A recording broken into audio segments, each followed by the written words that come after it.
Hello, everyone. Uh, my name is Yazid Salahuddin Bikail, and I'm super excited as today is our first day that we're kickstarting officially the Climate Change AI Virtual Summer School for 2024.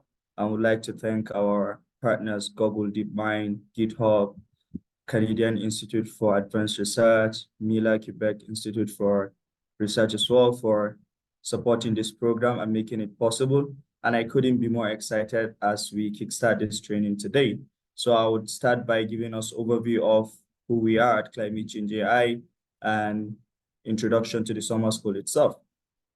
So Climate Change AI is a global nonprofit that catalyzes impactful work at the intersection of climate change and machine learning. And to know more about what we do at Climate Change AI, you can check our website.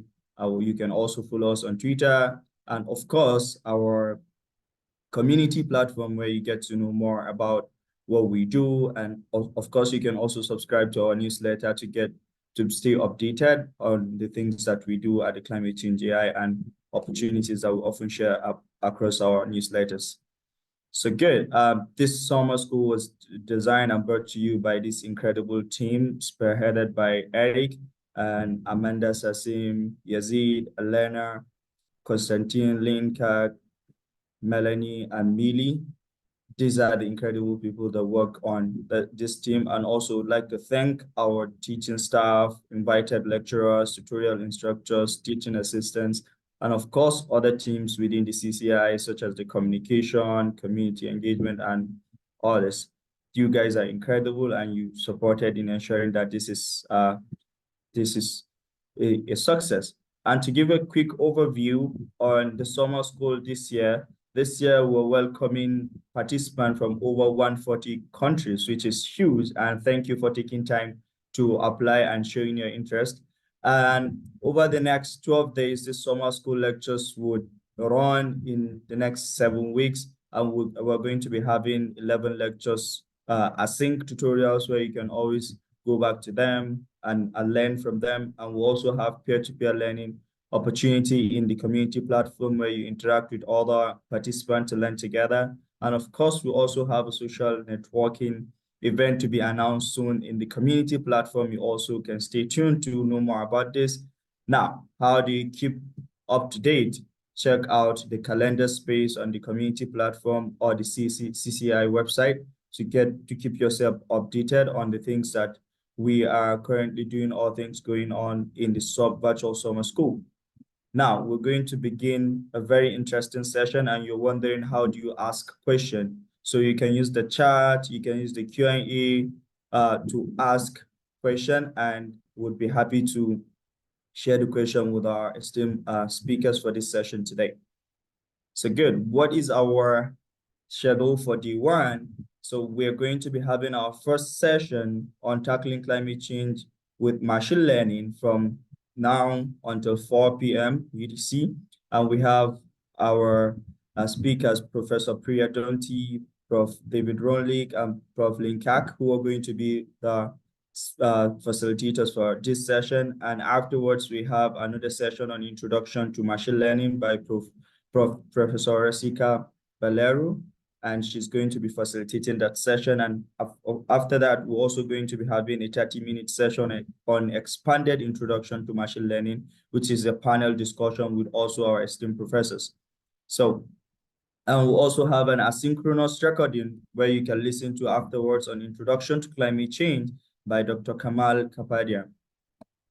Good. So today is our first session, and I'm super excited that we're starting with the lecture tackling climate change with machine learning. And we have our esteemed speaker, Professor Priya, Professor David, and Professor Lynn Kaack. They're all co-founder and chair at CCAI.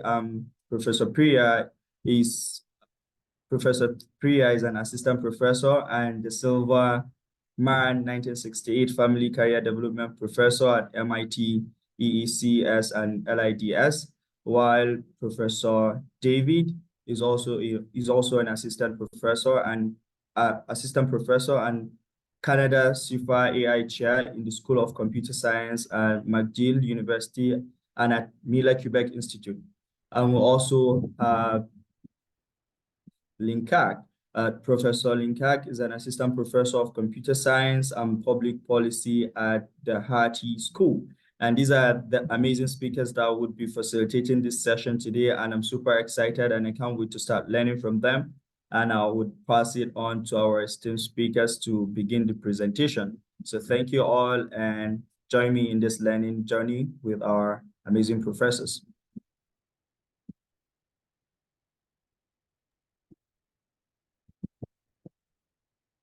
Thank you so much. I'll start sharing. Okay, can everyone see that? Yeah. Okay. Yes. Handing over to Priya.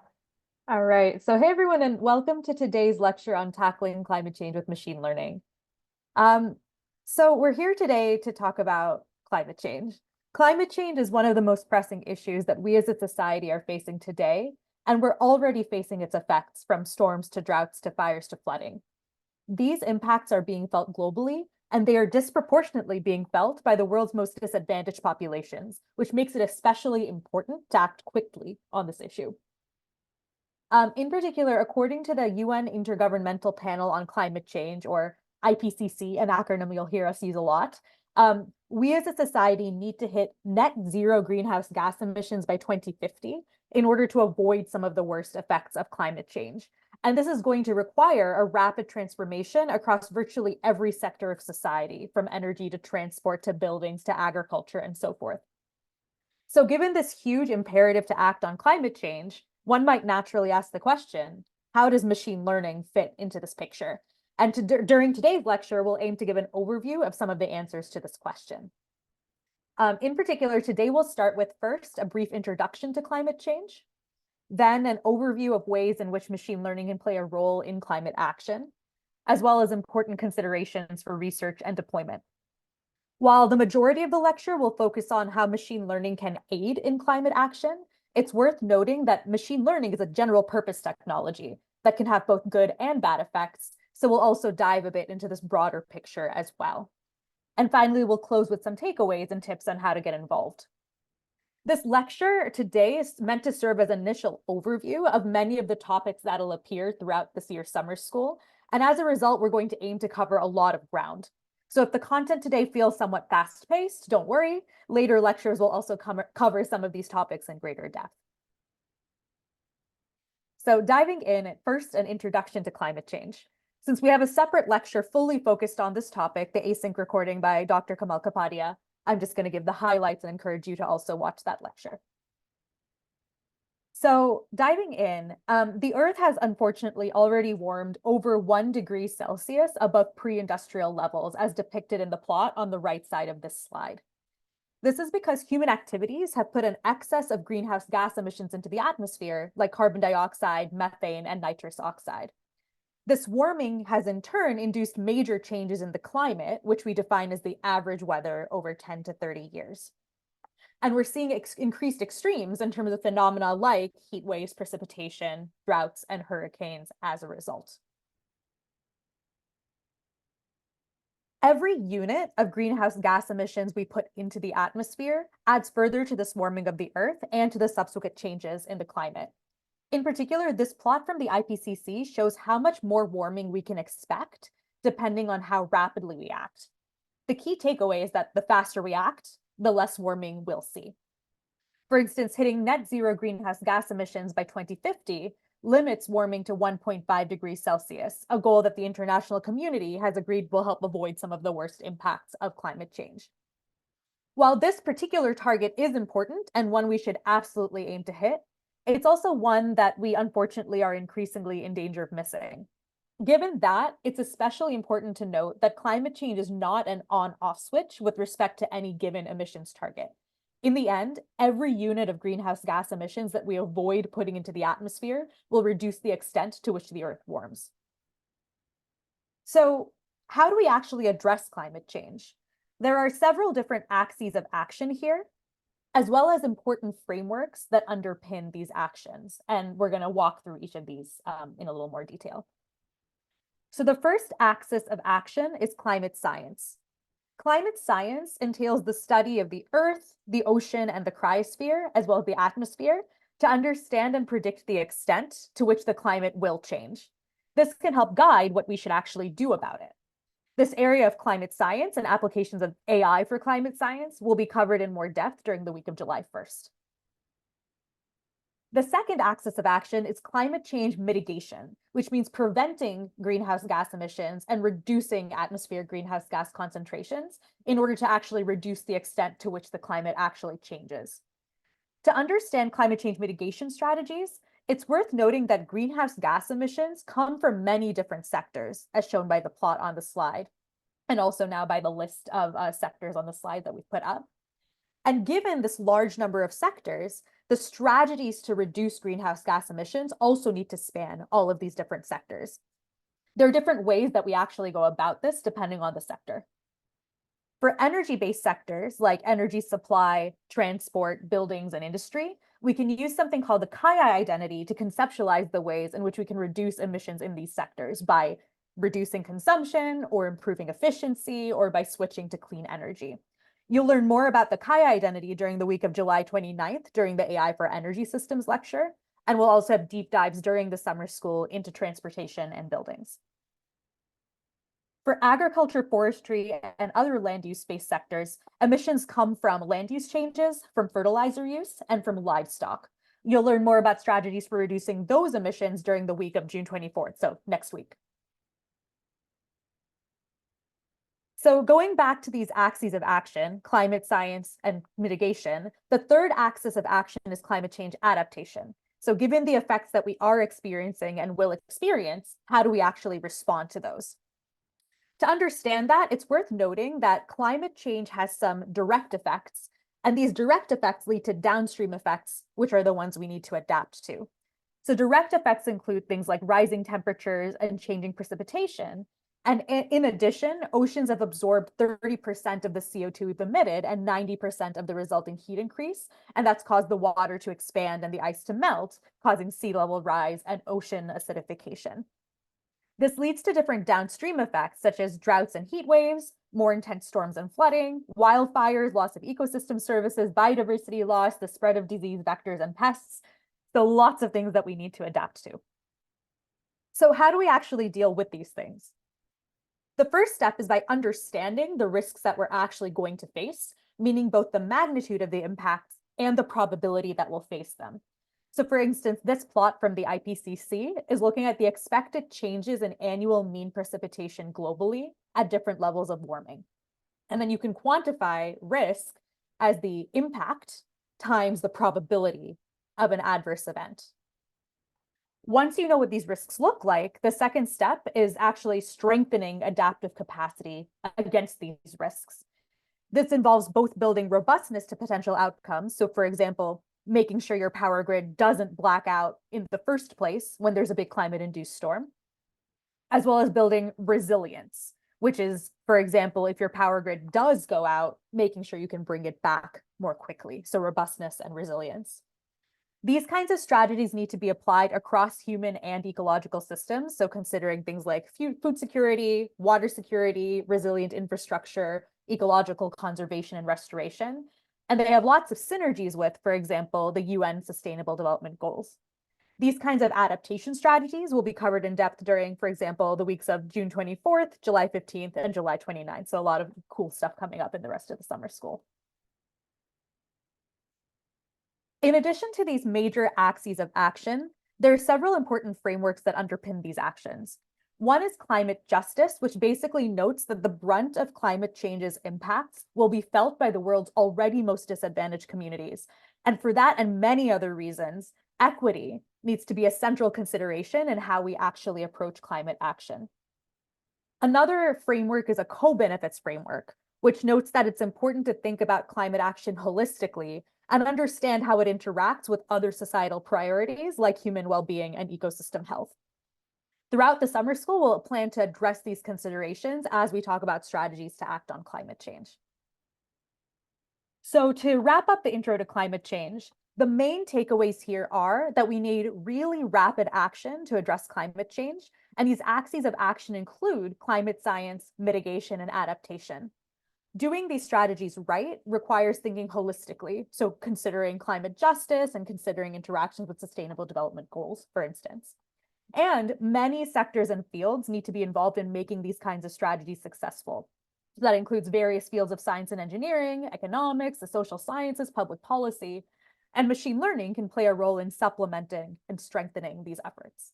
So I'm going to hand it over to David, Professor Rolnick now to talk a bit more about the role of machine learning. Thank you so much. Now we've seen more about what climate change is, what its effects are, and broadly what's involved in addressing it. Let's dive into how machine learning specifically can be useful, with an overview of the different roles that machine learning can play in climate action, as well as considerations to bear in mind when evaluating and prioritizing applications of machine learning within the climate space. I'd like to first spend a couple of minutes clarifying what we mean with terms like machine learning and AI.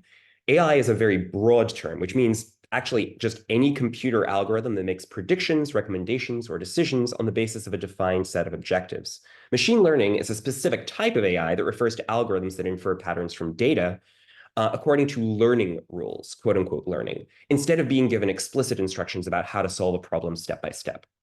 This is useful in settings like labeling an image where an explicit list of instructions is difficult to construct. Recently, machine learning has become very popular in AI, thanks in part to the growth of deep learning algorithms, which are also called neural networks, and that is a type of machine learning. However, there are still widely used types of machine learning that are not deep learning. Some example areas that you may have heard about within AI and machine learning include computer vision, which involves processing images, optimization, natural language processing, which involves processing text, and reinforcement learning and control, which includes applications, for example, in robotics. There are many other areas too. I should note that a few buzzwords you may also have heard, foundation models, generative AI, and large language models. I won't go into details on these terms, but I want to note that these represent a minority of AI algorithms, and they're actually not useful in most cases that we're going to be talking about today. In particular, while generative large language models like ChatGPT have gotten very popular lately, they're almost never helpful in climate action and actually may hurt the climate, as we'll discuss later. A few years ago, Professor Donti, Professor Kaack, and I, along with a multidisciplinary team of other authors, wrote a paper called Tackling Climate Change with Machine Learning, which gives a detailed taxonomy and analysis of the different ways that machine learning and AI can be used in climate action. In the full paper, we identified opportunities for ML to play roles across different areas and sectors, from electricity systems, buildings and transportation, to land use, climate prediction, and societal adaptation. While there isn't time here to go through all these applications, I want to highlight a few themes we identified for the kinds of impact that machine learning can have, which cut across different areas of application. I'll go into each of these themes with examples in the next few slides. Distilling raw data into actionable information, optimizing complex systems, improving predictions, accelerating scientific discovery, and approximating time-intensive simulation. Okay, let's dive into the first theme. There are many ways in which ML can help advance climate action by taking some big raw data set and going through it to pick out actionable information, which might be too slow or cumbersome for a human to do at scale. Often in these situations, the raw data is a set of images, for example, satellite or aerial imagery, or a corpus of text. And so computer vision and natural language processing are often relevant. One example of where this role for machine learning comes up is in mapping deforestation in real time. Increasingly, machine learning is being used to parse satellite images to work out where forests are being cut down for agriculture, timber, or mining. This can be valuable in guiding policy decisions, as well as interventions in cases where forests are protected. Mapping deforestation is also useful for verification in carbon markets, where landowners get financial benefits if they can prove that they're conserving their land. Mapping carbon stock is a related task where ML for remote sensing is also being used. This means quantifying the amount of carbon that's stored in a forest, a grassland, or another area of land in order to better determine the value from an emissions perspective of preserving that land. Another setting in which ML is being used to parse raw satellite data is in gathering information on buildings. There's very little publicly available information about what buildings are where and how much energy they use, which makes it difficult to shape policies. Using computer vision, it's possible to approximate the footprints and heights of buildings from which their energy use can in turn be approximated. These are both examples of tools for climate change mitigation, reducing greenhouse gas emissions, as Professor Donti discussed. That's why I put a little M in brackets. Now, we can look at some examples from adaptation responding to the effects of climate change. Machine learning has been used, for example, to correct errors in global elevation maps so as to pinpoint coastal communities that are at risk from flooding. By working out the exact heights of different areas, these algorithms have made it possible to determine that actually hundreds of millions more people are at risk than had been previously thought. Overall, we've seen here how machine learning algorithms can be very useful in distilling big raw data sets into actionable information that can guide policies or other kinds of decisions. Moving on to the second theme, let's consider settings in which ML can help operate complex automated systems more efficiently. A wide variety of algorithms can be relevant here, from classic optimization techniques to reinforcement learning. Machine learning is being used, for example, to control heating and cooling systems more efficiently so that they use less power. This is true both for smart thermostats in personal homes and also in the more challenging cases of large buildings and industrial processes. Increasingly, machine learning is being used to help optimize transportation schedules. For example, the train timetable of the German railway operator Deutsche Bahn incorporates ML. This can also help in allowing different modes of transport, like trains and buses or trucks, to interface smoothly for public transportation and freight. Machine learning can also be used to guide demand response, in which certain activities that require electricity but are flexible on when that electricity is used, like charging an electric car or running a dishwasher, can be timed to occur when there's a surplus of power or when it's coming from low carbon sources. Note that in situations where machine learning is being asked to optimize a system, the objective function is very important. In particular, it's not always aligned with climate action. For example, reducing cost may end up reducing greenhouse gas emissions, but not always. It's also worth noting that making a process more efficient can sometimes increase the amount that people use it. This is called a rebound effect, and it can diminish the savings one gets from improved efficiency. Moving on to our next theme, machine learning can be helpful in improving predictions and forecasts across many different application areas. A variety of time series analysis techniques can be relevant here, including Bayesian methods and sometimes computer vision techniques in settings with image-based data. As an example, on an electrical grid, the power being generated needs to match the power being consumed at each point in time.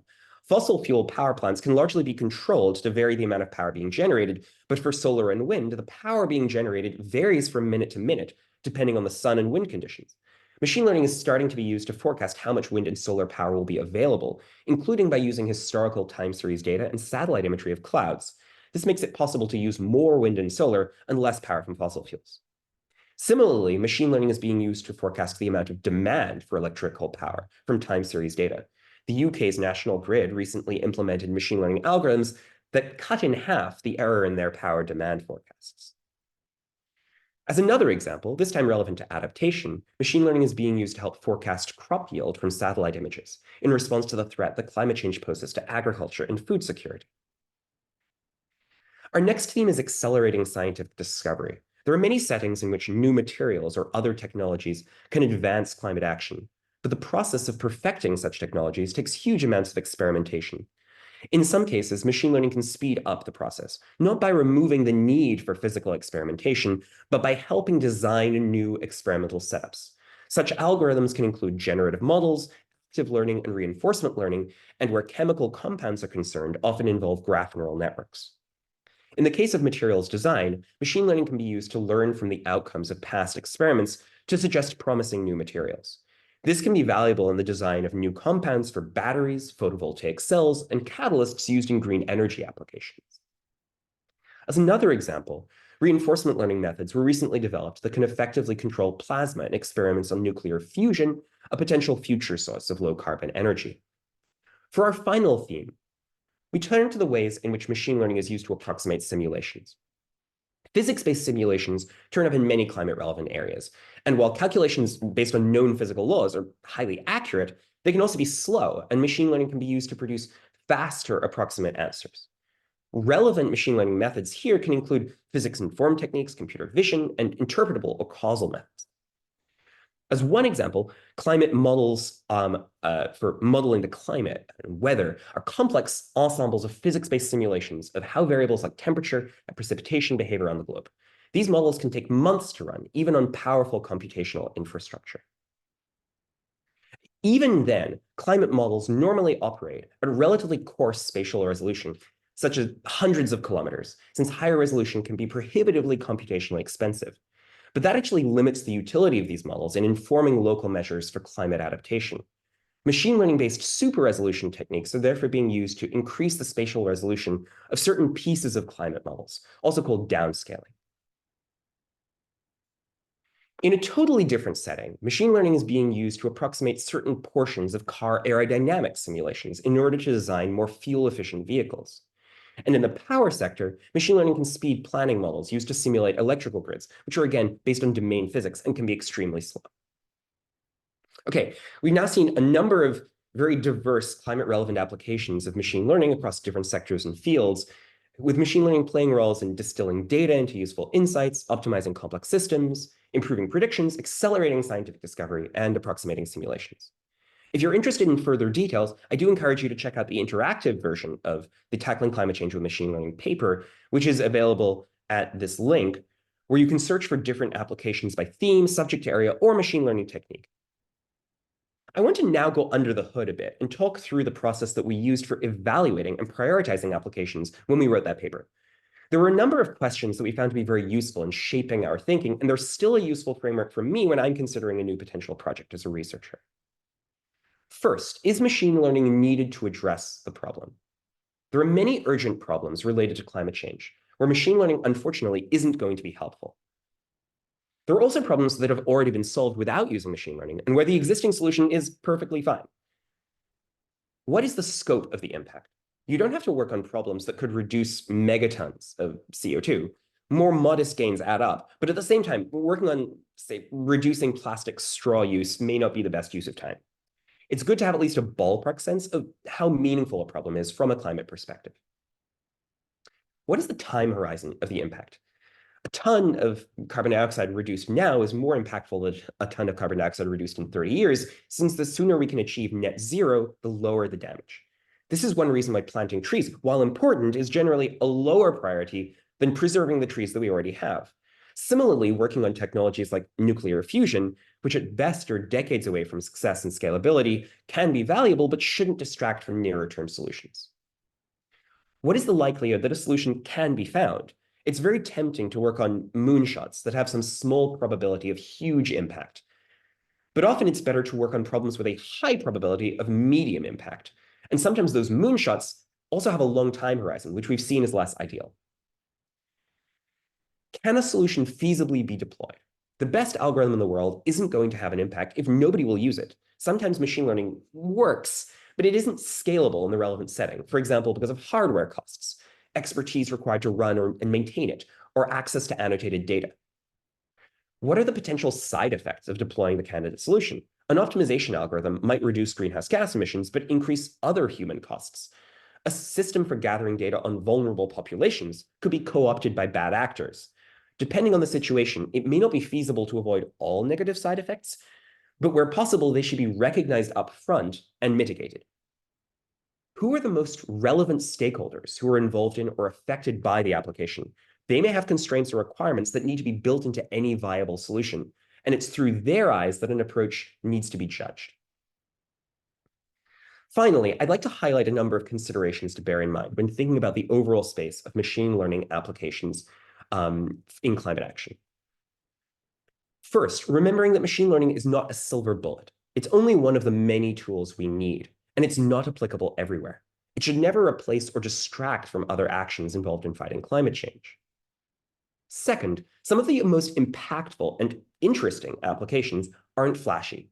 For instance, detecting failures in railway systems doesn't receive as much press as autonomous driving, but from a climate perspective, it's probably more beneficial. We'll talk more about this later.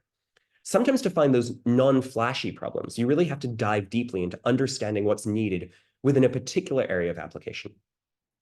Third, the flashiest methods in machine learning also aren't always needed. I'll dive into this point in more detail in a moment. When thinking about climate-relevant applications of machine learning, it's essential to conceive of them as collaborations, including both machine learning experts and domain experts. Often, other stakeholders who are involved in deployment or are affected by the technology should be included too.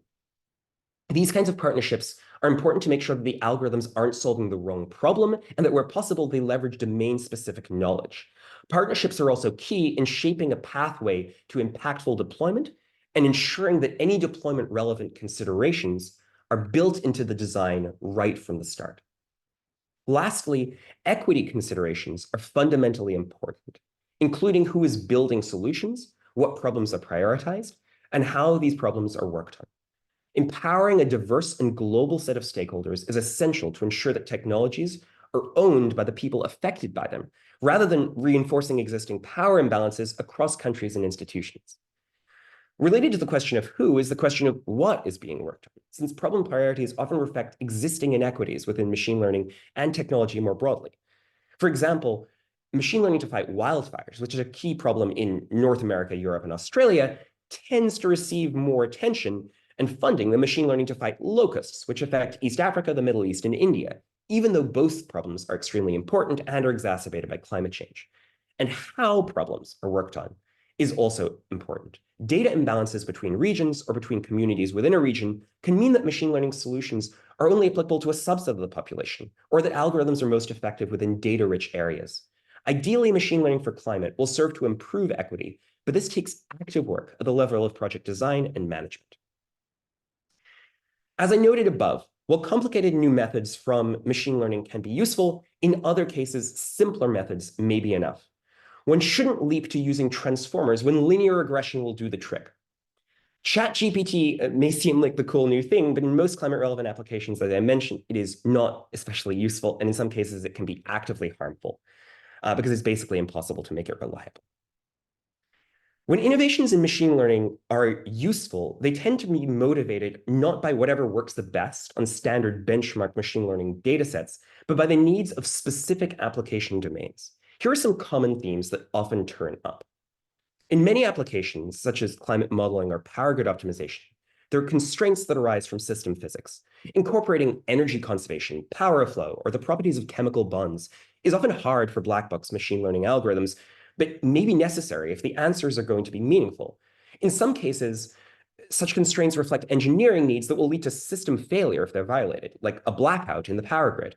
Notions of robustness are also meaningful here, though robustness can mean different things depending on the application domain. For example, robust control algorithms require a notion of Lyapunov stability that's actually quite far from the standard machine learning notion of robustness. In various situations where machine learning models are providing information to key stakeholders, interpretable predictions are essential, both to ensure stakeholder buy-in and to enable algorithmic oversight and accountability. Causal models of how predictions are made can also be helpful. In similar settings, uncertainty quantification can be very important. Generic machine learning models often have very poorly calibrated uncertainty, which can make it very difficult to use these insights actually in decision-making. And generalization is a common challenge across machine learning.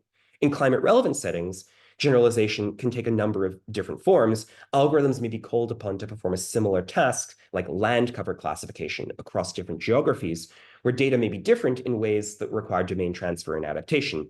Data may be non-stationary and change over time, for example, weather patterns varying as the climate changes. And data may be limited or imbalanced, as with extreme events or long-tail distributions of biodiversity data. We talk about all these areas and more in our tutorial for ICML 2022, which is available online. So if you're interested, I'd encourage you to check that resource out. I'll now hand this back to Professor Donti for considerations for research and deployment. All right. So having talked about the ways in which ML can help address climate action, we now want to turn to some important considerations for research and deployment. So when working on machine learning or any technique to address a climate relevant problem, it's important to understand the broader pathway to impact in which the work is situated. In particular, it's necessary to scope the problem, understand what other tools and approaches already exist, and understand how the machine learning, if it's needed at all, will interact with these existing tools and approaches. Downstream from the machine learning, it's important to understand how the solution will be analyzed and deployed, and what other potential consequences or side effects it might also have. I think this is still the previous slide. So in terms of things like, rebound effects, equity impacts, and so forth. And it's important to incorporate these considerations when developing algorithms in the first place. Note that the arrows in this diagram point both forward and backward, so properly scoping the pathway to impact is importantly a deeply iterative process. A part of this pathway to impact involves getting a sense of what data, simulators, and evaluation metrics may already exist, as well as what needs to be created. So on the data side, creating data can entail different kinds of things depending on what's available. So things like data collection, but also annotation or collation, inferring information from proxies, or even just figuring out how to properly license data that already exist. It's worth noting that different communities actually have very different notions of what data or a data set look like. So it's important to work together and calibrate expectations in this respect. In addition to static data sets, simulators or test beds are particularly important for control and optimization problems on physical domains like power grids, buildings, and heavy industry. And then importantly, evaluation metrics are key. These metrics should cover what it means for the method to directly be successful, but also measure potential side effects, negative consequences, or other factors that you need to holistically understand the solution. Developing good metrics requires then involvement from multiple types of stakeholders, as well as consistent reevaluation of these metrics to make sure they continue to make sense. A few resources I'll point out here include the Climate Change AI Dataset Wishlist, which proposes different kinds of datasets that could be useful to improve or create. And I'd say stay tuned for an exciting update of this dataset wishlist in the coming months. Entities like the Lacuna Fund also provide funding for dataset creation, particularly in low and middle income contexts. And the NeurIPS Machine Learning Conference's Datasets and Benchmarks track is a potential venue to publish and disseminate datasets to spur further work. When thinking about the impacts of work in this space, the broader conversation on responsible AI is also very applicable, and it can play out in important ways in climate change contexts. For instance, there are lots of places where data or algorithms can create or perpetuate bias. For instance, machine learning is used for building energy efficiency retrofits to try to identify which buildings are most likely to succeed in a retrofit for the lowest costs. But factors like housing discrimination and generational wealth have affected the current state of which buildings are efficient. And this means that algorithms trained on this data may replicate these historical inequities and biases. We need to focus both on cleaning up the data and being thoughtful about how the algorithm is used in order to avoid this. Data on buildings is also unevenly available across geographies, and this can potentially bias interventions. Modeling choices can also perpetuate bias. For instance, physics-based weather models are often calibrated based on observational data, and the choice of calibration data affects who the model performs well for. For example, there is much more sensor data on weather available in Europe than in Africa, which means that our weather models are almost certainly performing better in Europe than in Africa. In addition to bias, trustworthiness and accountability are also important considerations. So making sure you can readily trust and interpret the outputs of your model, especially when making policies or in sensitive contexts. And then equity considerations are, of course, extremely important, considering the intersection of responsible AI and climate justice, which we talked about earlier. So important actions in this area include centering diverse stakeholders. So for example, ensuring that machine learning serves not only wealthy industrial agriculture stakeholders, but also smallholder farmers. Another is ensuring that personnel, capacity, compute, expertise, access, all of these things are not just concentrated within a few institutions and geographies, but making sure they're democratized so that a broad set of stakeholders can participate in and benefit from machine learning for climate work. And another is avoiding digital colonialism, which is when those in developed countries use data from developing countries with little involvement from or benefit for the populations whose data is being used. And for instance, this happens by exploiting differences in privacy regulations around personal energy usage data, or by analyzing satellite imagery from afar without deeply engaging local populations. This can all be a lot to keep in mind. So if I had to impart one kind of meta level tip here, it would be to work with the correct stakeholders to make sure that these considerations come to the front. This includes researchers from multiple disciplines, deployment partners, end users, policymakers, and also other parties who might not be directly on the deployment path, but may nonetheless be affected by the deployment or use of a particular technology. And importantly, it's not just about engaging these stakeholders, but doing so meaningfully in a way where these different stakeholders are really able to drive and shape progress. I refer you to the classic stakeholder engagement paper called Arnstein's Ladder of Citizen Participation in order to learn more. So to sum things up, when working explicitly on machine learning for climate problems, it's important to understand how your machine learning algorithm is situated within its broader pathway to impact, to work on the infrastructure part rather than just the methods part. So that's things like creation of data, simulators, and metrics, and to understand and mitigate any negative downstream effects and side effects that the work might have, as well as engaging with relevant stakeholders across this entire pathway. So having focused on machine learning for climate action so far, I'm going to turn it over to Professor Kaack to talk a bit more about machine learning's holistic impacts on climate action. Thank you so much. Okay, yeah, so the second to last topic that we want to address is machine learning actually a help or hindrance for climate action? And we will discuss how to think about measuring the carbon footprint of machine learning and what everybody can do to help shape the overall impact of machine learning. And more will come on this on day 10 when we discuss the greenhouse gas impact assessment of AI. So we have talked so far about how machine learning can help with addressing climate change, but now we want to discuss if there are also ways that machine learning can potentially hurt the climate. And many of you have probably heard about or thought about the computational emissions from machine learning. And while this is a problem, it's not the only way that machine learning can increase emissions. So machine learning is actually a multi-purpose technology, and it can be applied in ways that decrease emissions or that increase emissions. And lastly, also machine learning interacts with a larger technological, social, and economic system in ways that can help or hinder climate change mitigation. So in this part, we will talk about all of these aspects in a little bit more detail to understand how machine learning affects emissions. So let's start with the computational emissions from machine learning.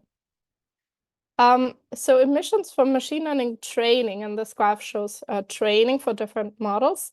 They differ significantly between the model types, and they also depend on whether a model is fine-tuned or trained from scratch. So this plot illustrates how large the CO2 emissions are from training different models, and it compares them to emissions from other typical activities, such as driving a car for a mile. And notice the log scale here. So the most energy-intensive model that is featured here has 6 billion parameters, and it emits as much as powering a typical home for a year when it's being trained. On the other side, fine-tuning BERT, which is something that it's a typical activity in natural language processing where you don't train the whole model, compares to consuming less than a liter of gasoline.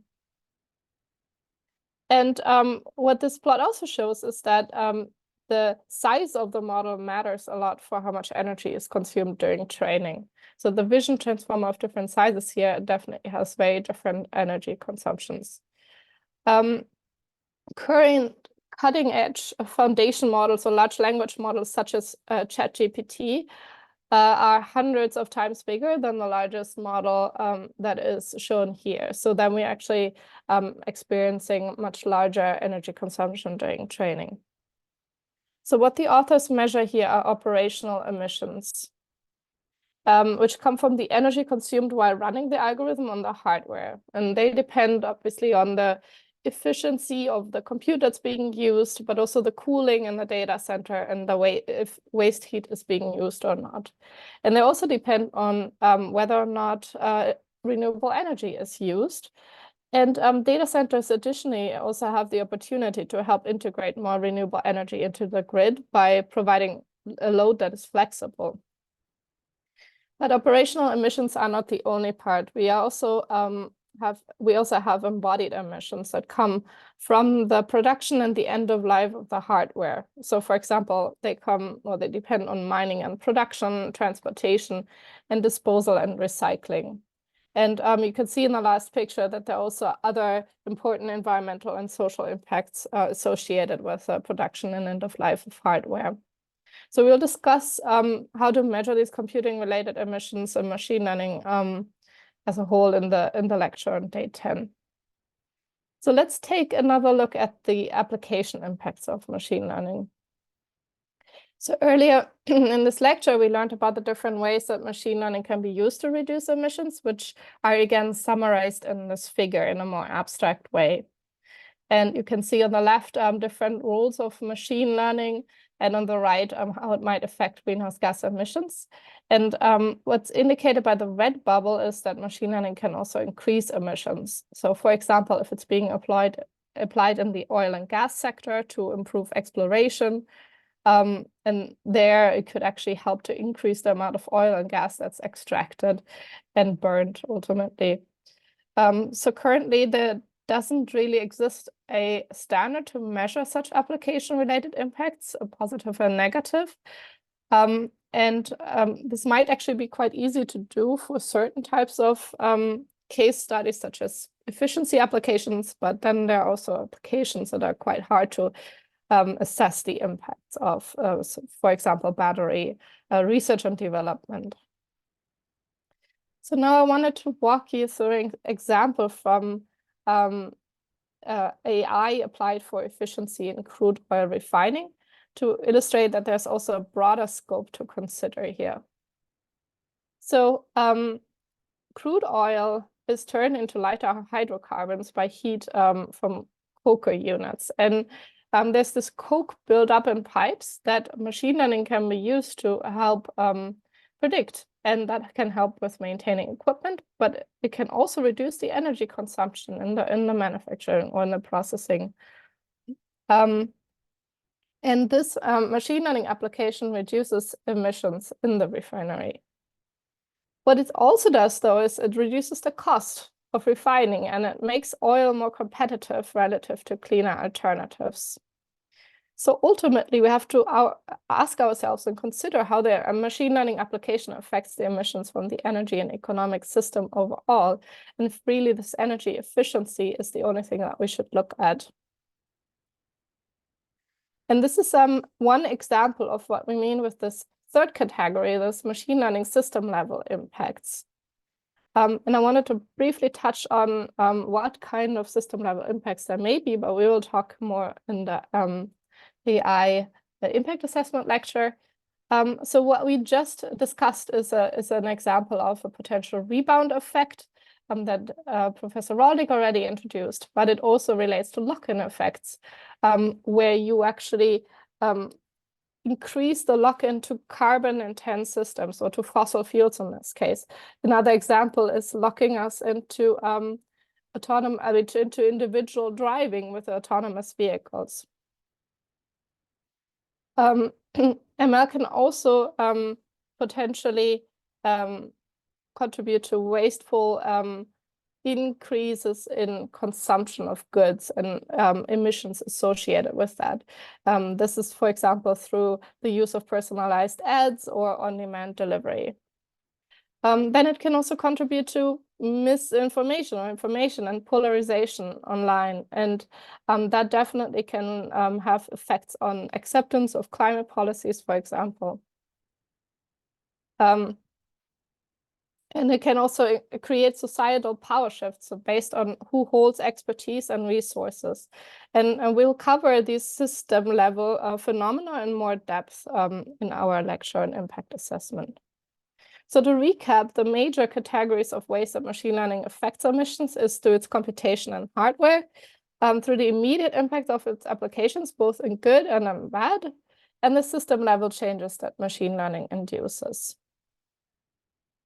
So what can you actually do related to the impacts of your machine learning work? So you can assess or measure the computing-related impacts actually already with tools that are available online. And I've listed a number of them here. They also integrate with platforms such as Azure or Hugging Face. And then you can, of course, reduce your impacts by either choosing more efficient models. And something to note here is that multi-purpose models, such as foundation models, can be orders of magnitude more expensive than task-specific models. So the trends going towards more multi-purpose models is actually problematic from an energy perspective. And you can also reduce the wasteful model retraining and execution. Then related to the application of your machine learning model, you can quantify and evaluate the application impacts where possible. And you can be transparent about the impacts, both in publishing, if you work in research, or if you are selling a product, for example, with the stakeholders that you're engaging with. If there's no quantitative measurement possible, you can still qualitatively describe how your work will actually affect greenhouse gas emissions. And ultimately, you have a choice what you work on. So the last bit that I wanted to get into is just summarizing and formulating some takeaways and how to get involved with this topic. So first of all, there are many job opportunities in the space, and that's throughout different sectors, such as academia, institutes, startups, tech companies, tech nonprofits. There are AI teams in various companies, such as logistics companies. And you have public bodies that are interested in this topic as well, that will decide about funding, data procurement, or policy. And they actually have also AI labs themselves.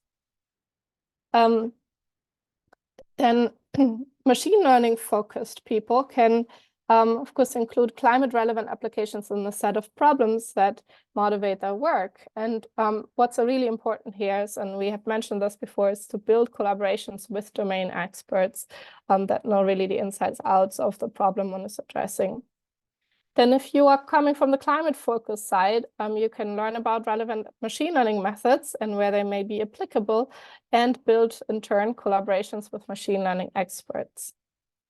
And lastly, a note, if you're working on machine learning or come from the tech sector, it's not only there's not only one way, which is working on climate problems, but there's also the alternative of integrating climate considerations in your work, or better aligning your existing projects with climate goals. And ultimately, you may also consider becoming a bridge, so you have in-depth expertise in machine learning and one of the domains. So you may want to turn to dedicated communities to get involved. And these are often centered around different domains, such as, for example, climate science. And they often run regular events. So I've listed a number of them here. Then if you are in research and you're looking to publish, these are some of the venues that might be relevant for you. They include workshops at large AI conferences, but also many other different types of journals and even general interest venues. So if you want to learn more about opportunities that might come your way, the Climate Change AI monthly newsletter has a lot of information on these things. So similarly, you may want to get your hands dirty and try working with data sets or participating in challenges even. And again, also these are often centered around particular domains. So choose your topic. And we have listed a number of these challenges here. So I also wanted to highlight that we have a recent report that just came out where we are looking in more detail at how to run such grand challenges in the AI and climate and nature space. We also provide tutorials on our website, and during the course of the summer school, you will also have the chance to work with tutorials. So another way to get engaged with questions around machine learning and climate change is by working with policymakers. Many governments are actually looking to regulate or already regulating AI, and they put programs in place as well to foster AI for climate change mitigation and adaptation. And your expertise might be very helpful here. And you could condense, for example, information from a research paper for policymakers in a policy brief or in a report. An example of such a report is given here. It's also co-authored by Climate Change AI with, among others, the Global Partnership on AI. And here we look at what governments can do to foster AI for climate purposes. In addition, there's another avenue for having an effect on climate policy is by providing also written feedback, where you could also share your expertise. One example is by Climate Change AI, their feedback to the European Union's AI Act, which has actually helped policymakers integrate climate concerns or climate transparency regulations into the AI Act in its final form. Also in the US, there has been a proposed law to require environmental impacts assessment with the EPA and NIST. And there has been a recent executive order that also talks about the applications of AI on power grids. And we will talk more about impacts and regulation of AI also during the course of the summer school. So this last slide is about climate change AI and all the things that we provide. But given that we're very short on time, I wanted to at least have the chance to get to some of these questions. And I believe that we have already addressed some of them in writing, but I just want to make sure to leave some minutes. Thank you so much, Professor Lynn, for the wonderful presentation, and Professor Priya and David. I think most of the questions in the chat have been answered, and we have only a few which I'm going to throw because of time. Then the first question I have here is, how easy is it to transform the scientific problems into a form that ML algorithm can operate on? For example, generative models for new molecules you stated. How easy or difficult is it to find an appropriate target or loss function for that? Maybe we should address this question as we only have 2 minutes left. And to the participant, if you can hear me, please, we have the feedback form in the chat. Please, you can start completing that, and we look forward to reading your feedback. So that question is on now. Happy to quickly jump in. I think that's sort of the art of it. I mean, that's really in some cases it's quite established how to transform a scientific problem into something that you can address with machine learning, but often that is really the key to innovating in this area. I would also say that it's not really generally about just finding an appropriate target and loss function. That's a very machine learning way to think about turning something into a machine learning problem. It's also about how to incorporate relevant domain information into a machine learning algorithm. So it's not really a situation where you just like use an out-of-the-box generative model and just change the target, the loss function. It's about how you transform your data, how you transform your algorithm in such a way that it is really meaningfully linked to the data and to the kinds of problems and to the kinds of end goals that the stakeholders have. So all of these things need to be shaped, and it's not just like choosing a loss. Yeah, and I'll to jump in there too, this is also why interdisciplinary and multi-stakeholder collaboration is so important, because sometimes how you actually go about a problem isn't obvious. So for example, Climate Trace, which is an international coalition of organizations that's trying to sense greenhouse gas emissions from space, a machine learning person might come into that and say, oh, you have remote sensing data, you have the ability to process it. Can we just get an estimate directly of greenhouse gas emissions plumes from space? But actually what they've done in a lot of these sectors is there's certain remote sensing data that can be used to get certain quantities, like the heat that is being emitted from a particular facility. And if you're somebody who knows, for example, energy production facilities and the details of those, then you might know, oh, maybe there's a correlation between heat and greenhouse gas emissions for this particular facility. And so you're piecing together knowledge from machine learning and data and from kind of the knowledge of industrial facilities or energy systems. And you have to bring that knowledge together in order to understand that this is actually a way you can get at that number. So sometimes it takes really some clever design of what is the machine learning part even, and how does that fit into the broader pipeline for your machine learning, for your overall climate change related problem. Oh, thank you so much, Professor Priya, for rounding up with your contribution, and Professor David and Professor Lynn for the contribution. We've come to the end of the first lecture for today, and I know the participant will agree with me that it was really insightful, and thank you so much. I will jump straight into the second session for today, where we'll be talking about introduction to machine learning, and the person that will be facilitating the session is Professor Rasika Bhalerao, who is going to be facilitating the session for us. And Professor Rasika is a communication chair and newsletter lead at CCAI. And outside CCAI, she is an assistant teaching professor at the Northeastern University Corey College of Computer Science in Oakland, CA. She's going to be starting her presentation now, and we look forward to having her presentation. Professor Rasika, if you can hear me, we look forward to learning from you. Thank you so much for that introduction. Can I share my screen while you are still sharing your screen? No, I'll stop sharing my screen right away. I think it might have worked. Good. Wonderful. Thank you so much. I guess so. Yeah, I've been tasked with giving an introduction to machine learning, all of machine learning. So that might take a while. So it's a bit of a summary of the key points. But then I believe there's a panel afterward where they're sharing resources if you're interested in like more specific pieces of it.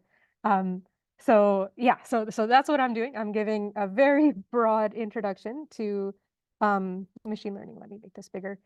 Let me know if it's not showing you the slides properly. So this is what I'll be doing. Yeah. Oh, it is good. Okay, thank you. So yeah, so I'll start with an introduction to machine learning, and then I'll talk about the three main types of machine learning, and then also generative models.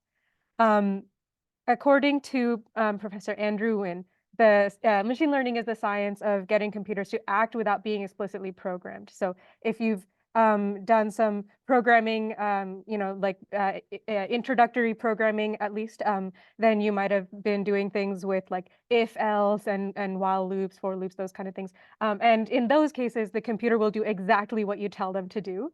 And so machine learning is getting them to do those things without explicitly telling them exactly what you want them to do.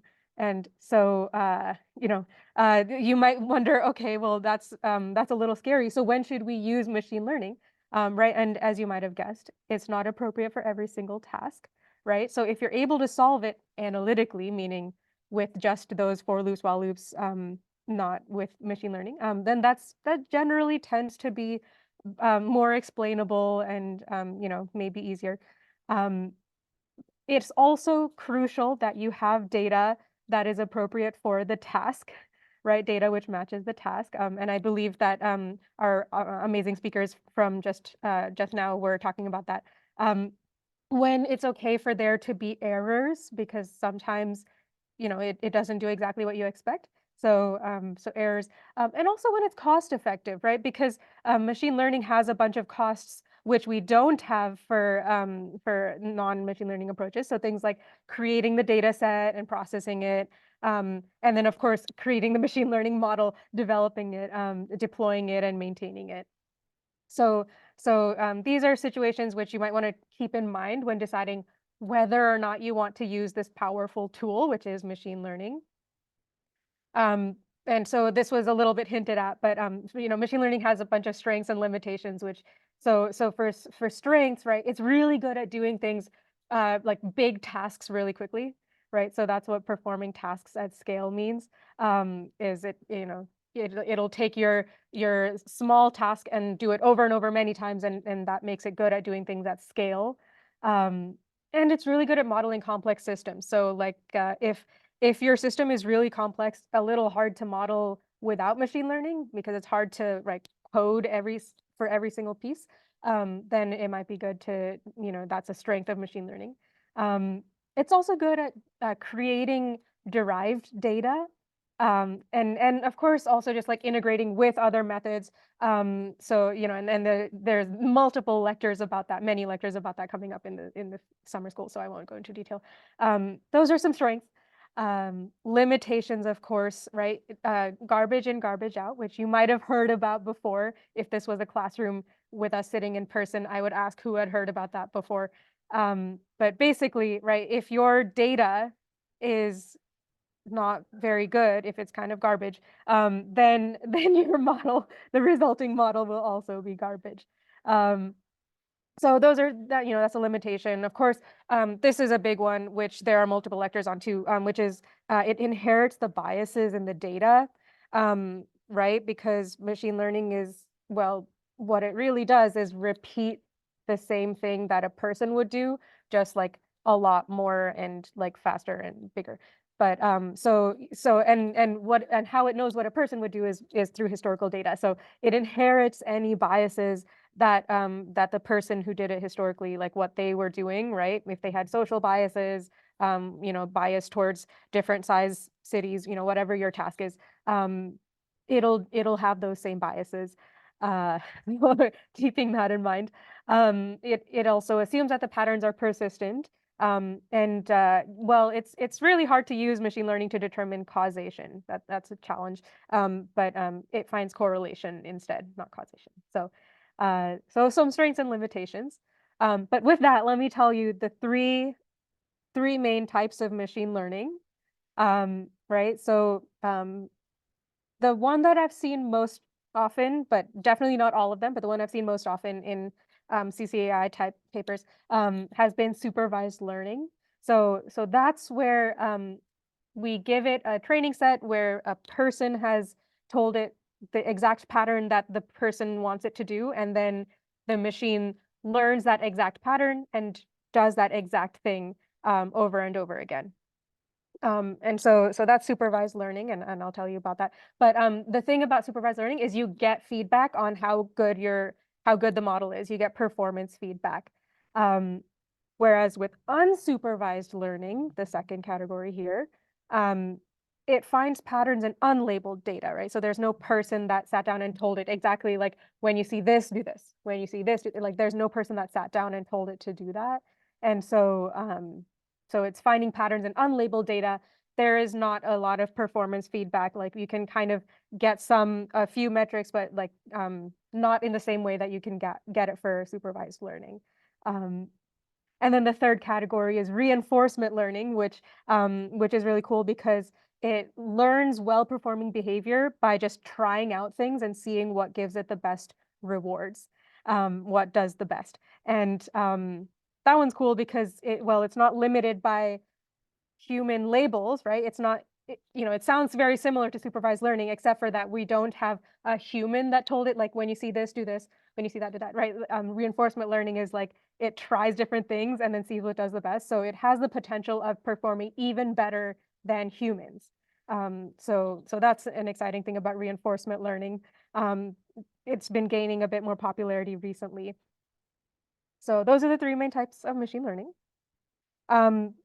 Between the first two, here's kind of the example that I use in my AI classes where you know, and I explain the difference between supervised and unsupervised learning. For supervised learning, right? That's the one where a person sat down and told it, when you see this picture, label it as an apple, right? When you see that picture, label it as an apple. This is a banana and that's a banana, right? Like a person sat down and told it exactly which label each picture is. And then the machine learned that so that in the future, when it sees a picture that looks like this, it'll know that that's an apple. That's supervised learning, right? It came with labels. Unsupervised learning does not have labels. So we might just give the computer some pictures like this, right? Here are some pictures. And the computer might learn different things. So maybe it might learn these red groups, right? These patterns, it might group them in these red groups, which is like, those two are apples, right? And then these two are bananas, right? It might learn that. Or it might learn the blue circles, which is that this is red, these are green, and this one's yellow down here, right? And so the computer might learn either of those groupings.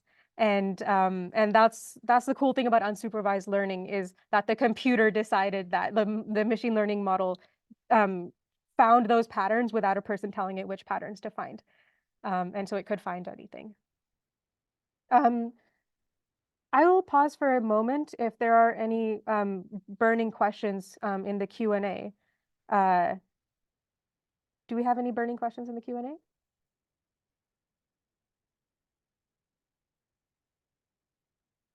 I think we're... I think you can go on. Yeah. Yeah, sounds good. Yeah, I mean, there'll be time at the end for questions too. All right, so when you're doing a machine learning, when you're building a machine learning model, the model will be different based on the type of data that you have. So, so some common types of data, right? You might have continuous data, like this clock is showing time, which is a continuous piece of data, right? Like it's a number for time. Then you might have discrete, which is kind of like continuous, except for that there's not the guarantee that between any two numbers there's a third number, right? There's no guarantee that like it's discrete, it's not continuous. And then the third sort of very popular kind of type of data is categorical, which it's like discrete, but there's no like order.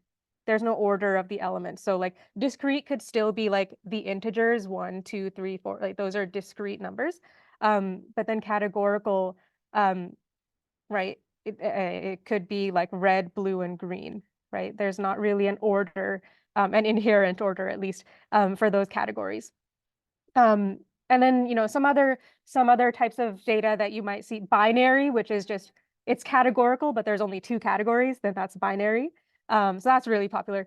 And then ordinal, which is like categorical, but there is somewhat of an order, right? Like you might have seen a poll like this recently, where you have to give, like on a scale from 1 to 5, how do you feel today, right? And well, there's not really some sort of intuition on like, oh, very unhappy versus unhappy are very close together, and happy and very happy are far apart. Like there's no meaning there. Like there's a vague order, but that's pretty much it. It's not actual numbers. So these are some types of data, and then so based on the type of data that you're dealing with, the model might look different. And so let me tell you about the types of models. Right. So for supervised machine learning, right, supervised learning, right, that's the one where a person sat down and gave it some labels, and then the computer learned the patterns in those labels so that it could repeat the pattern. And so what we start out with, right, we might start out with some training data like this, where right, there's a person here, person named cat, elephant, dog, or turtle, right, and then we have their age, their favorite food, and then yes or no for if they are a customer for our our store.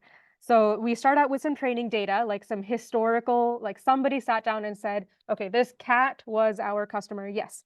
The elephant walked in and decided not to be our customer, right? Like someone sat down and wrote all that down. And then now that we have some data, we use that training data to build a model. And then now we have our model, and maybe the model that it learns, maybe it learns that everybody who's less than 9 years old will be our customer, and then everybody who's greater than or equal to 9 years old will not be. Maybe that's what it learns. Once we have built this model, then we can use the model, right? So the two ways that we use the model, one is we just evaluate it, right? Remember how we get performance feedback for this type of machine learning? So we can evaluate how good the model is by taking some more manually labeled data and just check, okay, what did it predict the correct yes or no, right? Did it predict it correctly? We can evaluate the performance. And then the other thing, this other arrow here on the right, is we can use the model in the real world, right? The whole purpose that we had for building this model. So we have a person, their age and their favorite food, and then the model will finally predict for us, yes or no, will they be a customer? And so now we can use the model for what it was built for. So that's generally how supervised machine learning goes. And as I mentioned, there are different types of data. So if your labels, those output labels like yes or no customer, right? The thing that you're trying to predict, if the labels are categorical, then we call that classification. So examples of classifiers would be a test for whether or not somebody's pregnant, right? Have some training data, make it learn a model, and then predict yes or no.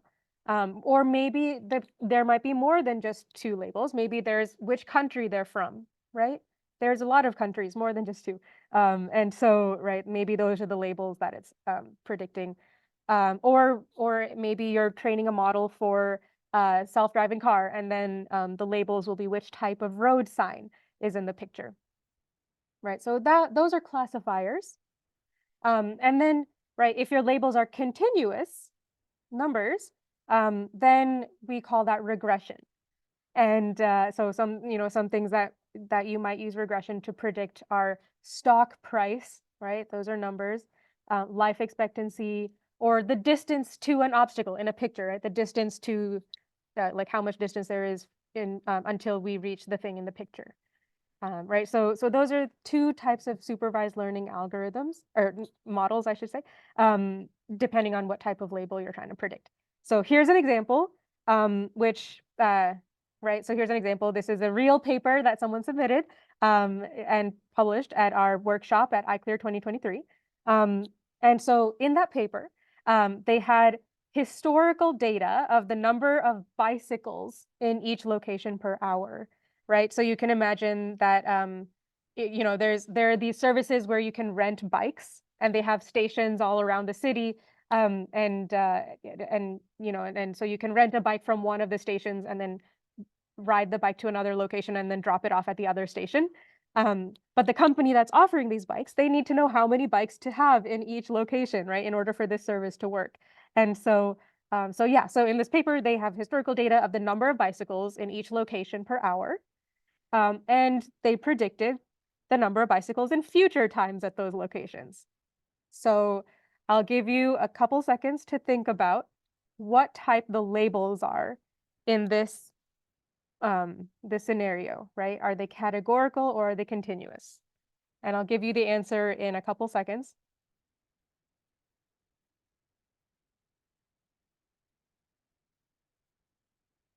Okay.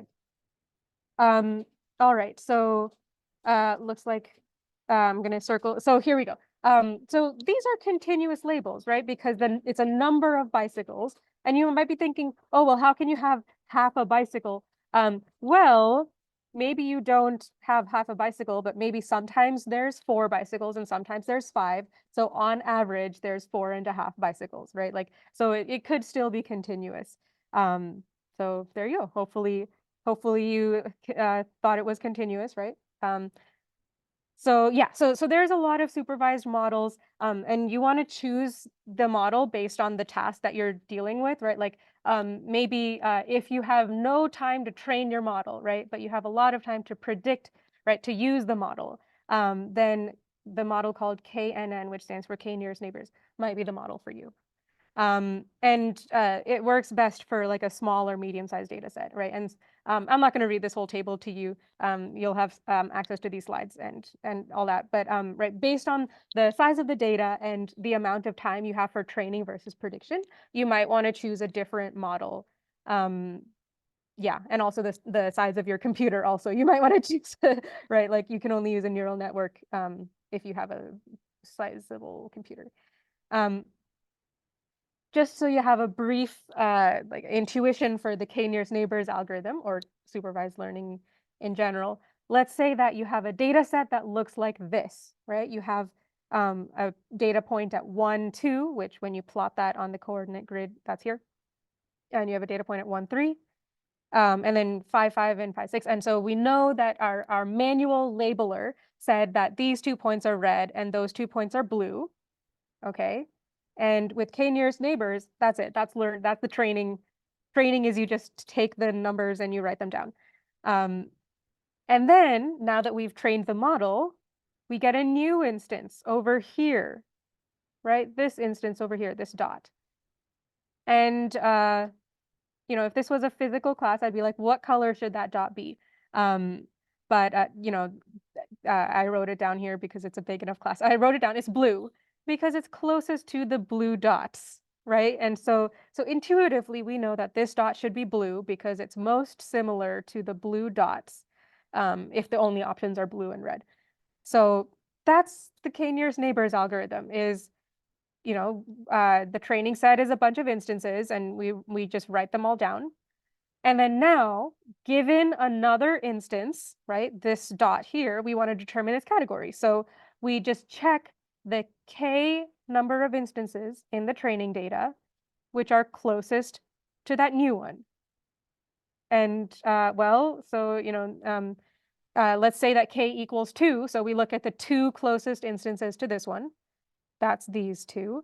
And so we say, okay, this was a categorical data set, right? The categories are blue and red. So we choose the majority of these 2, which is, well, they're both blue. So we say that it should be blue. If it was continuous, then instead of taking the majority, we might take the mean or the median or, something else that's defined as part of the algorithm. Right, so that's our k nearest neighbors algorithm. I find it to be the most intuitive. But there are more, there are other algorithms which people find easier to use. For example, linear or polynomial regression, which, right, that's where given some data points that are kind of continuous numbers, we want to find a function that most closely reflects that data. And so the way to do this, right, this was also mentioned by our wonderful speakers just now, right, we define a loss function, which is some sort of error that we want to minimize, and then we minimize it, right? So we say, in this case, we might say the error is how far apart the dots are from the line, right? So that's our error, is how far apart they are from the line. So we want to minimize that. And when we minimize it, we come up with this line. And that's our line, right? That's how we do our regression. Right. So, and then I believe there are some more resources on that in the segment after this, but some other supervised classifiers very quickly, right? There's decision trees, right? So basically, here's an example decision tree for determining whether a word is the last word in a sentence, right? So we can imagine that there's a paragraph and we're trying to split the paragraph into sentences. So then we can, we go word by word and we determine if it's the last word in the sentence. And so we might come up with this decision tree where we check, okay, are there lots of blank lines after me? Yes, then it's the end of a sentence. If not, then we ask, what the final punctuation is, and etc. So we might learn a decision tree like this. Decision trees are great. Oh, I did not intend to click on that. So when I click on the picture, it takes me to that. Okay, so right, so and then another type of supervised classifier is a support vector machine, which is it's more geometric motivated, right? Geometry motivated, where they pick this red line instead of the black or the green ones because it best separates the orange from the blue dots, right? So that's a support vector machine, and of course the famous or infamous neural network, which, right, we've got some input features here and it predicts these outputs here, and there's more on that later as well, right? So those are some popular supervised learning models. Real quickly, we talked about getting the performance feedback to determine how good the model is.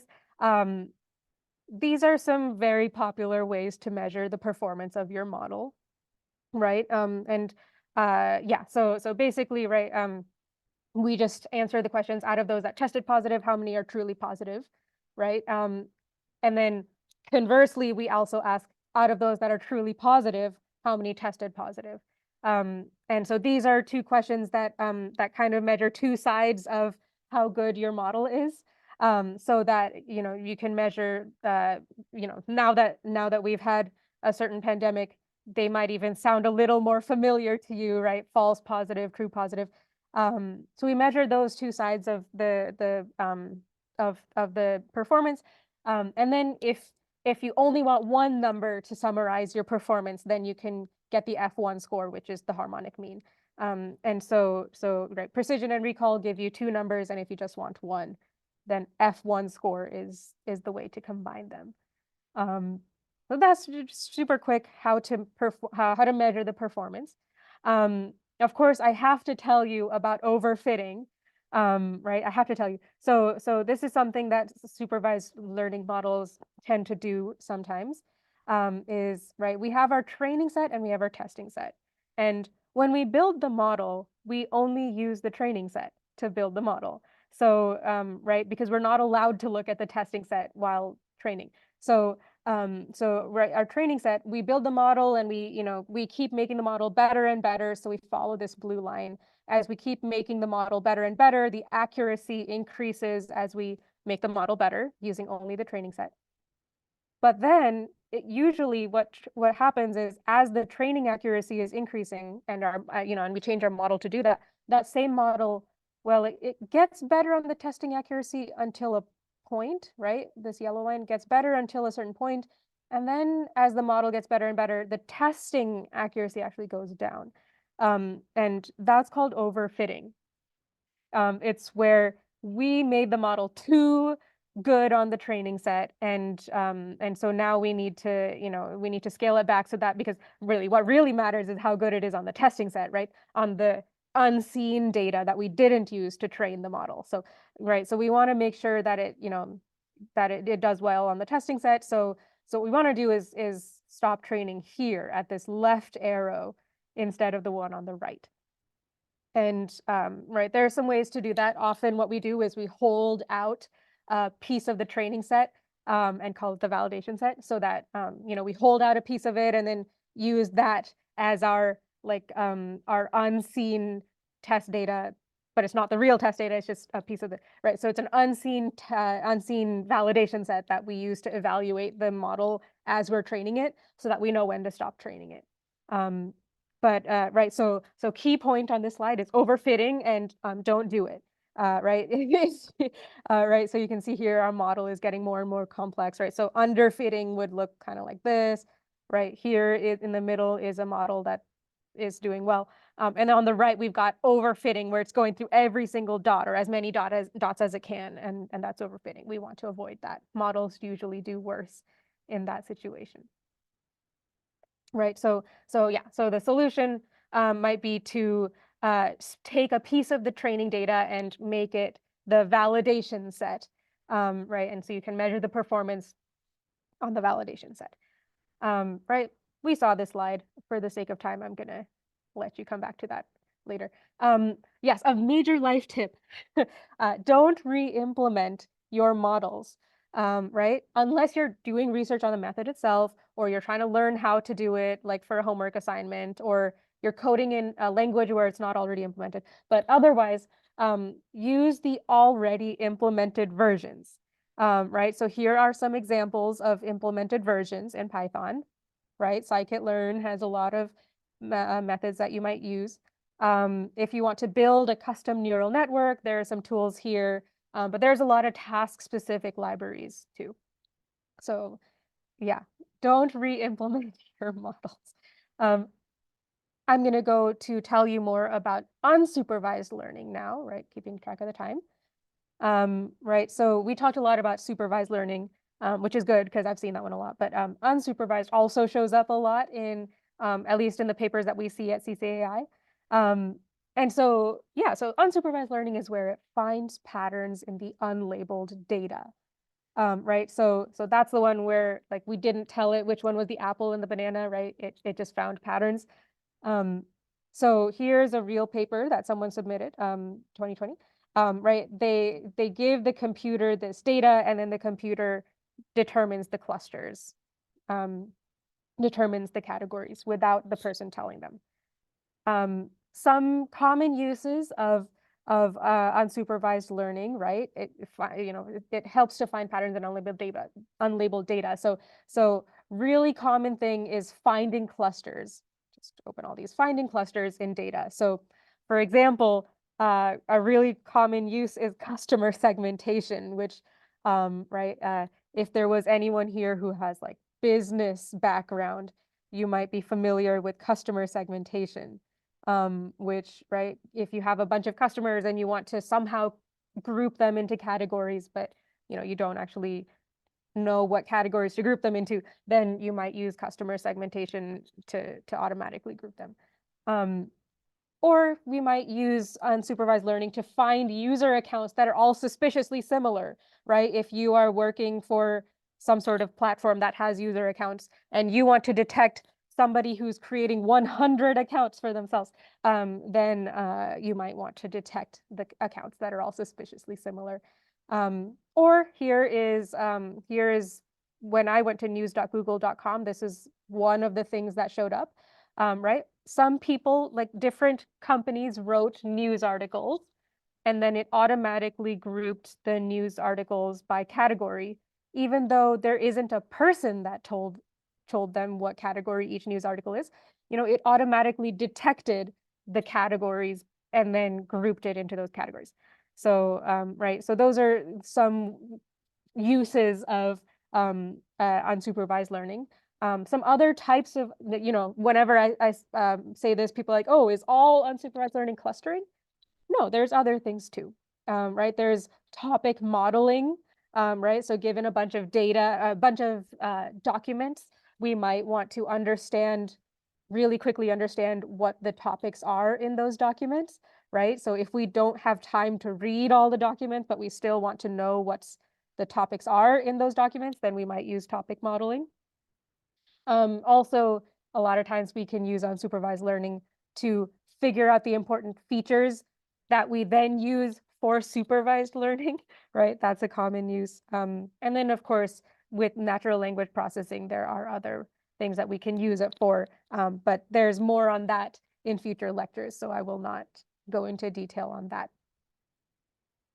Generally, when we are performing clustering, the steps are that first we have to extract the features from the data, right? So we might find, apple, banana, right? We have each item, and then we learn the features for each item, right? Maybe it's the pixel, like the value of each pixel, right? The color in each pixel, right? We learn some feature about each item, and then, excuse me, and then the computer finds the natural groupings, right? Finds the natural categories in the data. So let's say that our data looks like this, right? We have some data like this. Then it should find that this is one category, this is one category, this is one category, right? The computer should naturally find those categories for us.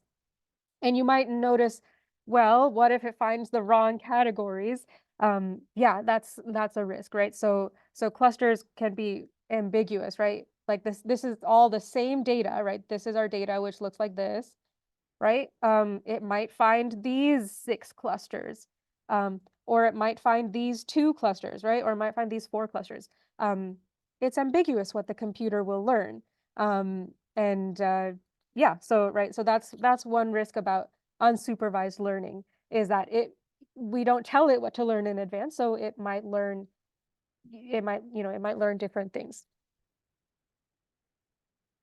A very well-known popular clustering algorithm, often used as a baseline to compare your better algorithm, but or maybe not, maybe it's the actual one. So k-means is a really popular clustering algorithm, and it's a very simple algorithm. All we do is we keep doing these 2 steps until the cluster stops changing. And the 2 steps are to assign each example to the closest cluster center, and then recalculate the cluster centers. as the mean of the points in their cluster, right? We just keep doing those two steps over and over until the clusters stop changing. And then, so let me show you what that looks like, right? Let's say our data looks like this, right? This is our data. So first we just randomly put some cluster centers on there. These 3 cluster centers, just drop them randomly. Then we keep doing our steps until the clusters stop changing. So we say, okay, assign each point to the nearest cluster center. So hopefully you can see that the colors changed and that these dots all became purple. Those 2 became red and these became blue. Right, so we assign each point to the nearest center, and then we recalculate the center to be the center of the colors. And then we reassign the colors, and then we reassign the centers, and then we reassign the colors, and then we reassign the centers, right? We keep doing that until there's no change, right? Until every point stays the same color as it was before. And then we're done. We found clusters. That's the k-means clustering algorithm. Of course, there's one sort of big drawback of the k-means clustering algorithm, which is that, well, if there are outliers in the data, right? Let's say we have this data here, but then we also have a point there, and a point there, and a point there. Each point tends to take up its own cluster, right? Each outlier out here tends to take up its own cluster. So that's a major drawback of the k-means algorithm, is that it's very vulnerable to outliers. So, right, if you're concerned about outliers, I might recommend something like hierarchical clustering instead, which produces a set of nested clusters. Right, and I don't think we have time to go into detail on that, but it's instead of just having one set of clusters, we can say like, oh, well, if you want smaller clusters, then it's this. If you want slightly bigger clusters, then it's this, right? It decides, it just gives you a bunch of options for what your clusters might be. That might be a solution, which, yeah. Here are the ways to get those, those popular tools which are already implemented. You can access them in scikit-learn, which you can have access to the slides to get those links, or you can just look it up online. All right. Here's our checkpoint question, right? This is another paper that someone submitted at NeurIPS 2022. So let's say that we're given a bunch of companies' climate policy documents, right? It's where the companies wrote down their policies for climate. They're very long documents, and there are many companies, each of whom has a document, right? So they're just a large number of very long documents. And we want to know what is in those documents, right? We just want to understand the vague general categories, but we, of course, it is too much for one person to sit down and read all of them. Right? So, and it's not labeled, right? It's just documents. So we have to choose some algorithm for this. I'll give you a couple seconds to think about this.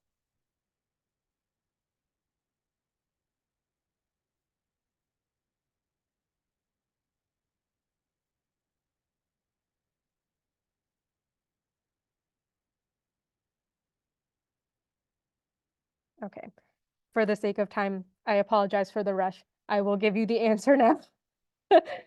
Which, oh, I didn't put the circle. I would say that topic modeling would be a good place to start for this, because topic modeling is designed to do that. It's designed to sort of extract the main topics from each document, and then also group the documents by categories. So, and then tell you how much of each category is there in each document. So, yeah, topic modeling is designed for a task like this. You can use the other algorithms, but you'll need to extract some features first. So I recommend topic modeling for this task. Let's go to the third category, which I suspected we might not have enough time for it, so it's very quick.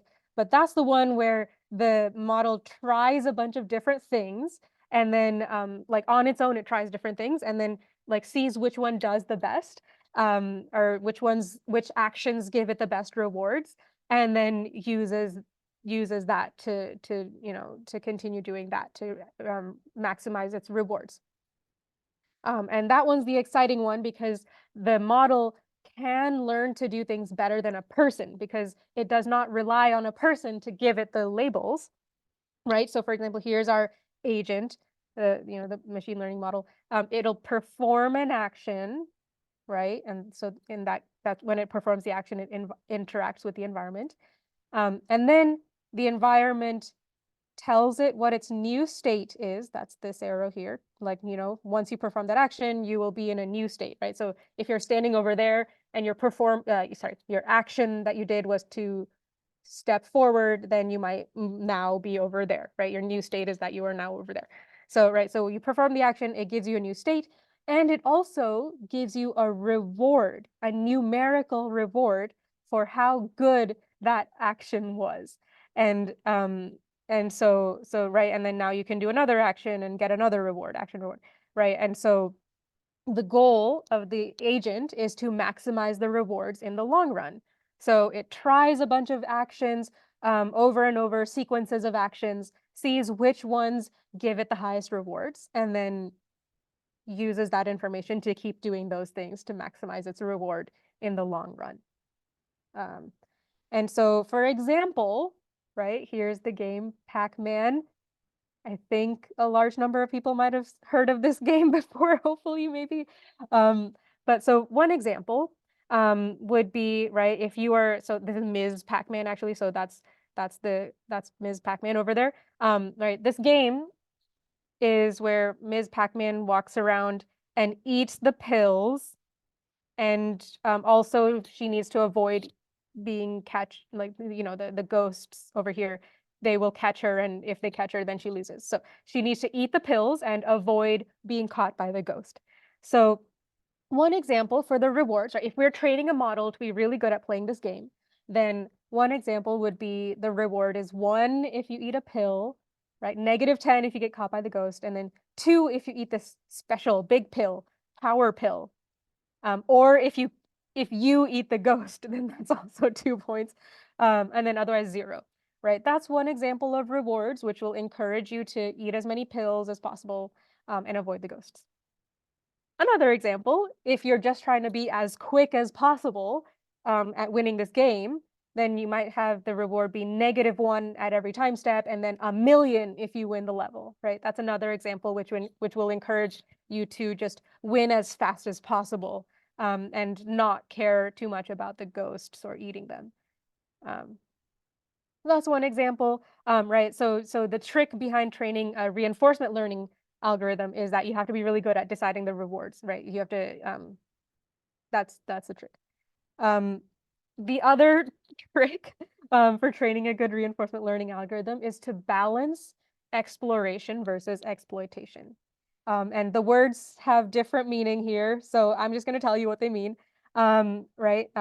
Exploitation is where you take the actions that you already know are good because you want to maximize your reward. So if you explored a bunch of things and you found that one of those things is good, it gives you good rewards, just like keep doing that. Exploit the thing that gives you good rewards.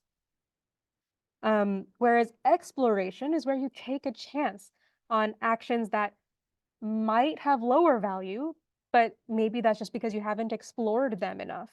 And so then try and find the best action there to later exploit. And so the example that I like to use in my classes is like if I'm going grocery shopping, right? I'm buying food. I know that I really, really like Cheerios. I really like that cereal. So if I was doing exploitation, then I would just buy Cheerios. I would just only buy that, right? I know I like it. It gives me high rewards because I enjoy it. So I should just, use that. But if I wanted to balance that with exploration, I might want to just try other food, right? In case the other food is good, right? I want to balance it, right? I'd still want to mostly take the food that I really like, right? Exploitation. But I want to sometimes take the food that I want to just take a chance and see maybe it's also good. So, right, I got to balance the two. That's the key behind training a good reinforcement learning algorithm. So here's an example, which I realize I kind of gave you the answer. But right, here's a paper that someone submitted to iClear just this past month. Yeah, so for example, right, they're given some batteries which can charge and discharge, right? Batteries in a very complex power grid. So the person just wants to know an optimal charging and discharging policy. So if you go to that paper, you will find that they use reinforcement learning to learn the optimal policy for charging and discharging, right? And I'll let you look at the paper for details on that for the sake of time, because I want to tell you about generative models, right? The really popular thing that's, really popular recently. So generative language models predict the next word. That's all they do. So for example, I'm a teacher usually. And so if I stand there at the front of the class and I'm like, please turn your homework, what's the next word that I'm probably going to say? Probably in. Please turn your homework in, right? Maybe over if it's a piece of paper and you want to see what's on the other side of it. I am probably not going to say, please turn your homework the, and I'm probably not going to say, please turn your homework agriculture, right? So, and you know that as a person because, well, context clues, but a language model knows that I'm likely to say in, maybe over. It knows that because it read a bunch of text. Maybe it read the internet. And it found that most of the time people say, please turn your homework in. Sometimes people say, please turn your homework over, but the internet did not see anybody saying, please turn your homework agriculture. So that's how the language model knows how to predict the next word, is it just reads a bunch of text and it finds what was the most common next word. So large language models, well, as the name implies, they are huge and they are trained on very large amounts of text, like the entire internet. And well, it takes a lot of emissions to train. Yeah, there's a whole lecture on that later, so I won't spoil it. But they're very, very big.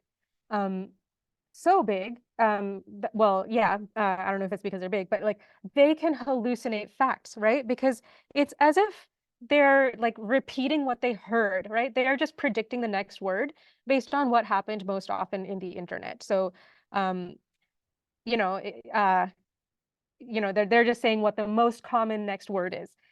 So that's not based on some sort of information that they actually took into account. Like they didn't actually, I have a student who looked up their medical problems on ChatGPT, right? They looked up their medical problems. And of course, all it did was tell the student what the most common thing was on the internet. And well, it's not, it doesn't actually have like a medical database of where it's actually getting the information from. It's just a parrot repeating the same words. So it can hallucinate facts. And that also means that it can reproduce the bias from its training data, right? So the internet contains all sorts of text. And those pieces of text were taken into account when learning the model. And so it can reproduce the bias that it learned when reading the internet. So, right, so that's just a brief tip on large language models. Here's my quiz, which, here's a quiz. When do we use generative models like GPT, right? And so for each, we want to say yes or no. Don't worry, the options are very similar to each other. So in terms of time, right? So one option is to make decisions which we use without a human in the loop. I hope I have told you at least enough to know that, like, I think a human in the loop would be useful. So maybe don't use it for the first option. So the second option is that, except look up facts and information, which we verify afterwards. Yes, I think that's a really good use. I think that large language models are like actually really useful to make research quicker if you can like look up some information which you can verify afterwards. I think that's a really good use of language models. The third option is to write code which we run without verifying. That terrifies me. Please don't do that. The fourth option is to help write text or code faster while verifying everything it writes. Yes. Yeah. So, I think that's a good idea. It'll make you write code faster, maybe, hopefully, or text. But then verify everything it writes. Do not just run the code without verifying what it wrote. So that's what, that's my warning, and also suggested use of generative language models. So here are my key takeaways, right? Of the whole lecture, right? We started out with talking about when to use machine learning. Then we talked about the three main types of learning, right? Supervised, unsupervised, and reinforcement learning. And we also contrasted it with generative models. We talked about different types of data. Here are two, images and text are really common types of data that we see in CCAI papers. And so images, they are just, each pixel is just 3 continuous features, right? Numbers. Text, each word is a categorical feature. So images and text are really just continuous and categorical features. So you can use that to build your models. And most things can be done in a couple of lines using scikit-learn, and you can use their code examples to find out how. And in the future, maybe it might be a different package that's more popular, but I imagine that it'll be similarly useful. So that is my, right, I believe we have a couple minutes left for questions. Yeah, thank you so much. If you have any questions, please message them. Hi, Prof. Thank you so much for facilitating the session. And we have a couple of questions, and I'll be reading them. How do you want us to do? Do you want me to read them all? We can answer about 4 questions, or one after the other. Which one is best for you? Do you want to ask one and then I'll answer it and then ask another? Yep. Awesome. I will go in that direction. The first question is, what could be the good practice to avoid overfitting and underfitting? Good question. Yeah, so I recommend cross-validation. Right, so let me, oh, am I not sharing anymore? Let me go back and share. Hopefully it's sharing now. But I highly recommend cross-validation. So just in case you're not sure what we're talking about, right, we want to avoid overfitting because that's when the testing accuracy decreases because we trained too much on the training set. And so I recommend taking a piece of the training set, but setting it aside and calling that the validation set. So then you, like, every so often you train on the training set and then you check how good is it on the validation set. And you do that as you train so that you know when to stop training. And then yeah, so that's what I recommend is cross-validation. Thanks so much for that question. Awesome. And the next question goes this way. What's the common train test ratio mostly used, and what is its effect on the model? Good question. I think this, and also other people on this, like you all are also, good at AI. And I think this is like subjective based on each person. I think it's just based on like what type of data you have available to you, at least in my experience, is like, is how much data do you have available to you? So like usually I've seen cases where we don't have enough training data. So then we use something called K-fold cross-validation.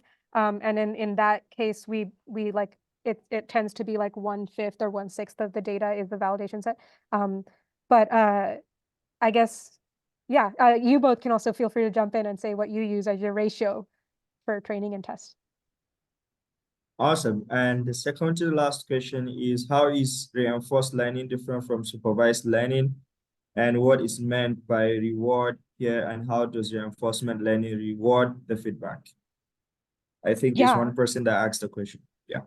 Oh, okay. Thank you. I'm going to go to this picture here so that I can give you an example. So, for example, let's say that let's say I'm a reinforcement learning agent and I'm sitting in this chair over here. Let's say that I want to learn how to stand up from this chair and go sit in that chair over there, right? That's what I want to learn.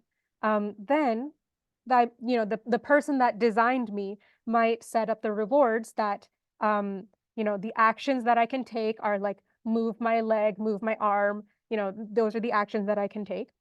The reward will probably be how close did it bring me to that chair over there, right? Like, did it bring me closer? That's a high reward. The number is high. Did it push me down and fall on the ground? Then that's a negative, bad, low reward. Right? And so that's what the reward would be. It would be like a number based on like how well I achieved the goal. And then the action is like the movement that I take, and then the state is the new state that I end up in, right? So let's say I'm sitting here and I try out the action of throwing my arm over my head. Okay, well, my new state is that I have fallen on the ground, and my reward is -10 because I fell on the ground, right? But if I try the action of moving my legs so I stand up and I'm closer to that chair over there, then the reward will be higher because I went in the direction that I wanted, and my new state will be that I'm standing over there.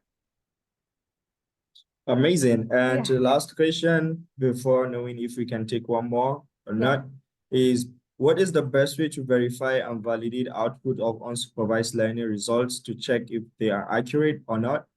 Or to what extent can we question what the computer has learned? Yeah, good question. So, and can I just make sure I heard you correctly? You said unsupervised, right? Yeah. Okay, thank you. Yeah, so there are a few things that we can do. Like there are measures to like measure how good your clustering algorithm is if you're doing clustering.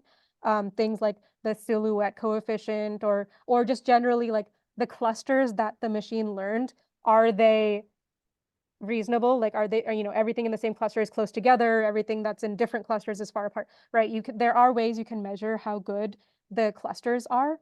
But then of course, it's tricky, if you're able to graph it, if you're able to plot it and visually check, that's good.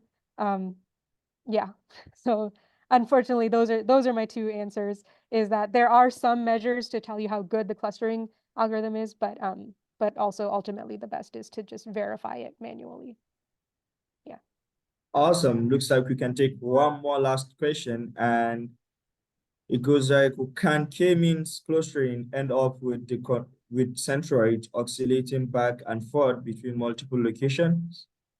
Yes. Sounds like someone knows what they're asking about. Awesome. Yeah. Yeah. Do you want to take one more? Or Yeah, I mean, the other panelists are coming in 1 minute, right? in 2 minutes, yeah. 2 minutes, okay. Sure, yeah. So one. sure. The last question, how does topic modeling work? Does it group the topics based on frequency of appearance or group common topics together? Oh, that's a really good question. So the algorithm is called latent Dirichlet allocation. And there's this there's this online tool that you can like visually see it. But yeah, so basically what they do is right, so there's a bunch of documents. And within each document, there is a certain percentage that belongs to each category. And each category is a distribution of words. So basically there's two sets of distributions, right? There's a distribution of words which make up a category, and then there's a distribution of categories which make up the documents.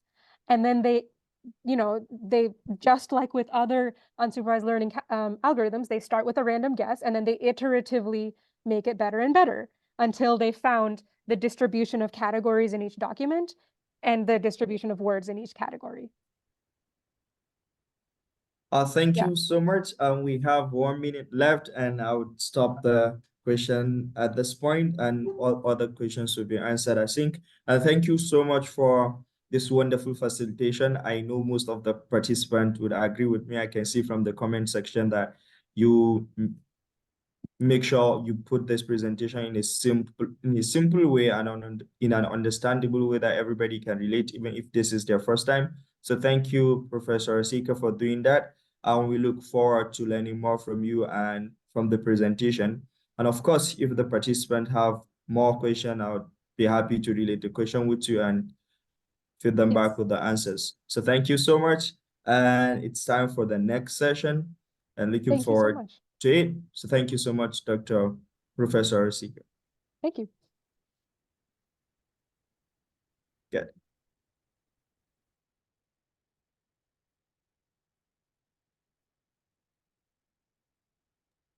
The participant, we're going to be having a panel discussion coming up in 2 or 3 minutes, which is awesome. So we have the moderator here. Hi, Umangi. I'll pass it on to you, and I look forward to listening and supporting the session. Hi, Azit. Hi, Rasika. Hello, how's it going? Good. How are you? Good. Question- Thanks so much for all your input on that presentation. I think Yeah, it's of really useful. course. I hope it went well. Yeah, the audience is still here, by the way. Um,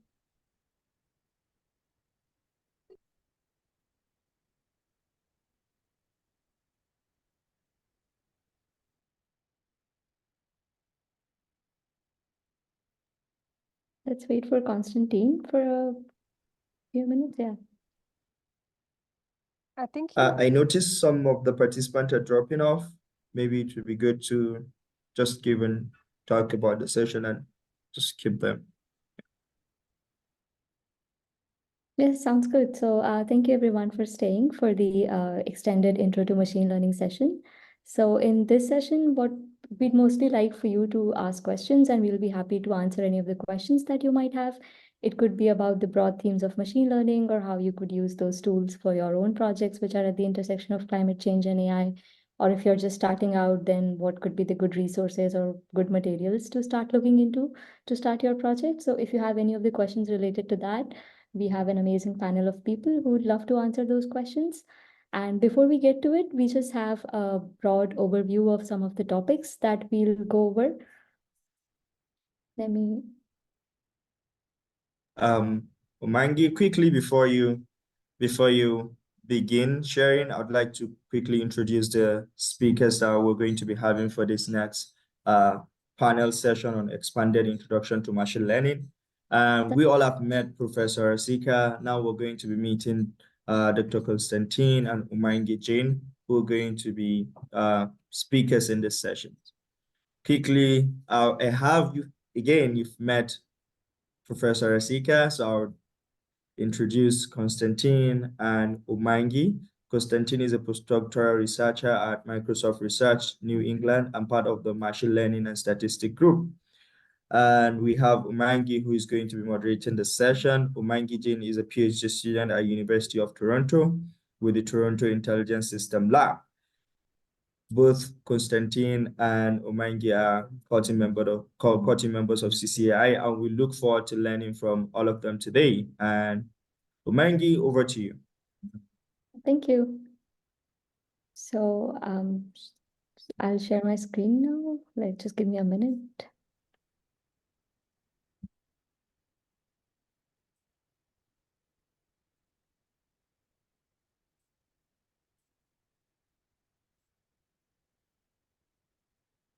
So it's visible now, right? yes, it's visible. All right, thank you.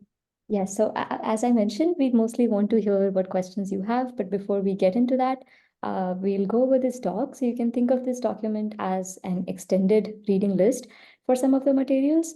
You can pick up the things that you find are more relevant and just get started with those things. And because the field of machine learning is so broad and it's growing so rapidly, we cannot cover everything, but we hope that it can provide you with a good starting point to get started with your own projects. So the first topic is Introduction to AI. This is to understand more about the history of this field, where it started, how everything started, what were the problems that researchers and engineers were dealing with during the early foundational days of this field, and what were the challenges that they faced. There have been some AI winters in the field, which means there have been long periods of time where significant progress was not made, but the field researched from there. That's why we are all here. And now, where is this field going? What are the branches, the current challenges that we are facing? So this topic is good if you want to get a bird's eye view on the past, present, and where is overall this field emerging. To understand all of those things from a broader perspective, it's great to get to know more about this topic. The second topic is infrastructure for AI. So this is the more practical aspect of when you get into coding. It's about getting familiar with IDEs, integrated development environments, where you can write your code, build your software, and getting familiar with tools like Conda, which are management tools. They can help you in managing your dependencies or environments, and they can help you in making the code more portable. Google Colab is again an excellent platform that can provide GPUs and TPUs for free. So this is especially useful when you are doing prototyping or starting off with just some projects which still require GPUs. So they can be, you can have them for free and you can start your project with that. Git again is a very useful tool to have. It's used for project management when you're collaborating with team members or you want to maintain a history of the project or the different versions of the projects. This is a great tool for all of those things. And the popular deep learning frameworks like TensorFlow, PyTorch, they are designed specifically for building deep learning models.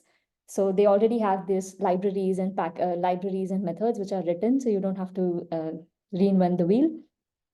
TensorFlow is written in multiple languages, like it supports Python, Java, C++, JavaScript. So you can, depending on which language you're more comfortable with, you can start with that, but Python is generally the more adapted language for these frameworks. So if if your project is using, it involves any amount of code, you'll find these tools to be very useful. The next topic is neural networks. They are core components of deep learning. Understanding what neural networks are, you can think of them as just a mapping from inputs to some desired outputs, which are learned through examples. And understanding what are the building blocks of these neural networks, neurons, activation layers, weights, non-linearities. They're very important in designing your own architectures. And choosing what kind of loss functions you want or metrics you want is, again, a very important design decision that you take in making these neural networks. So you'll find them to be very useful in a broad range of climate change plus AI projects. Like you can look at a lot of papers and workshops and you can see that neural networks are widely used for a lot of different problems. So you might come across them very frequently, and this is the familiar figure that you'll see as an introduction figure for most of the neural networks. Coming to paradigms of machine learning, this is more to understand the different kinds of setups that you can encounter yourself to be in. So depending on what kind of problem statements you're starting with, it depends on how much data do you have, whether that data is labeled or not, or whether it's noisily labeled, like the labels are very weak or it's just not labeled. It can also be that you're in an environment where you're constantly receiving feedbacks, or you can be in a situation where you're constantly getting new data. So these are all different scenarios where you can find your problem statement to be. And depending on what kind of problems you're dealing with, you can figure out what kind of methods or what kind of modeling strategies you want to learn more about. For example, in a lot of these applications, collecting label data is very expensive because you need someone who has expertise from the climate domain, which is difficult to come by. So it could be very expensive to label those data. So especially in those situations, having tools like fine-tuning the models or learning from unlabeled data, they're great resources, so you can look more into them. Next, coming to computer vision. Computer vision is a field on its own. It's a very broad field. Typically, when we think of computer vision, it's about processing the visual inputs. And typically when we think of it, we think of images and videos, but it can be much more than that. It can have LiDARs or event cameras or 3D point clouds, hyperspectral imagery. And all of these input data can be, we can learn things from the field of computer vision to process those kinds of data. So you can come across things like convolutional neural networks, vision transformers, or image processing pipelines, which are all very core components of computer vision. And then they can help you in understanding these models better. And the kind of problems that you can deal with could be image segmentation, depth understanding, or classification, object detection. So all of these problems have some very elegant solutions in the field of computer vision. Coming to natural language processing, again, a very broad field of its own. This is about processing the human language. It could either be the written language or the spoken language, audio. It can be any of those things. So you can look at the more traditional techniques like n-grams or the more deep learning based techniques like transformers and BERTs.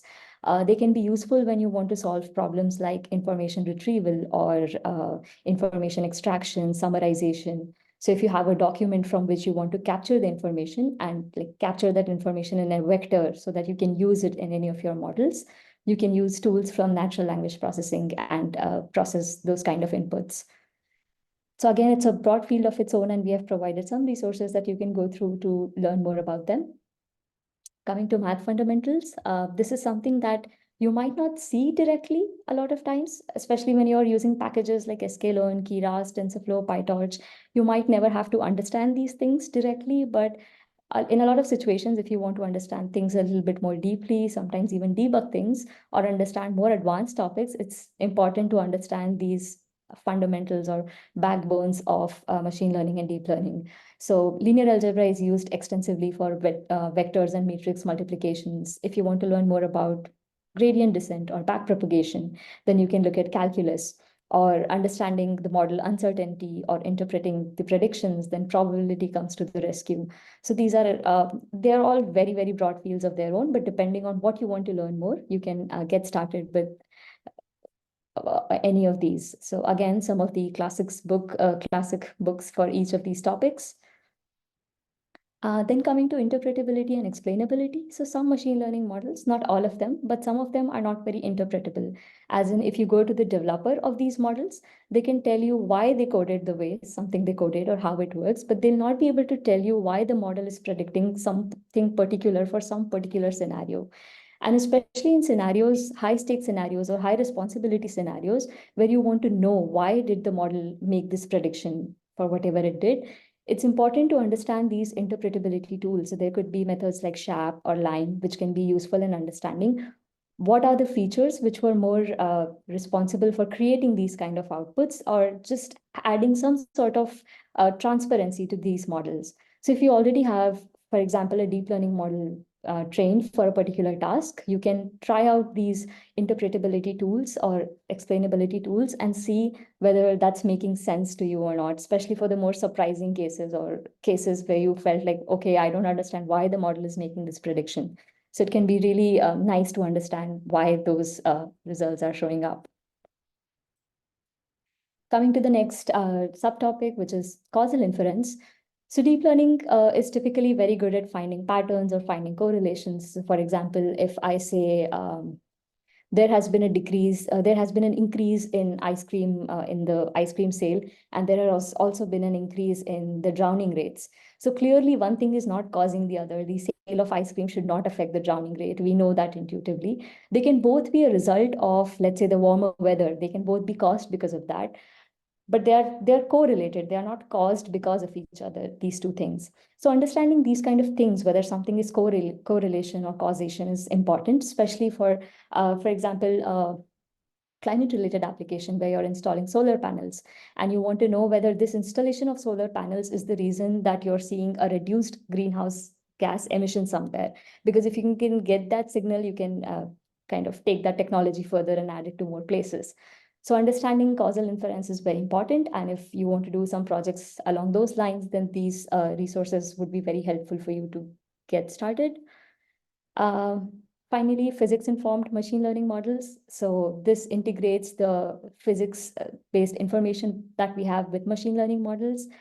So typically, when you're training a deep learning model, it requires a lot of data, and it does not have a very high inductive bias, as in the constraints of the real worlds are not somehow constrained on those models. So they can often end up with catastrophic failures, which we can't even understand why they are happening. So having these physics-informed models to guide your models so that they can learn from these physical laws can help you in making the model more robust, to generalize better, and even work with lesser data.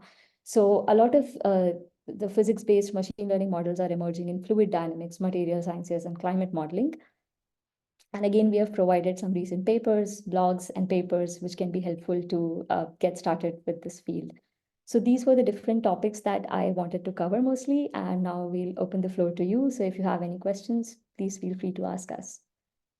Thank you.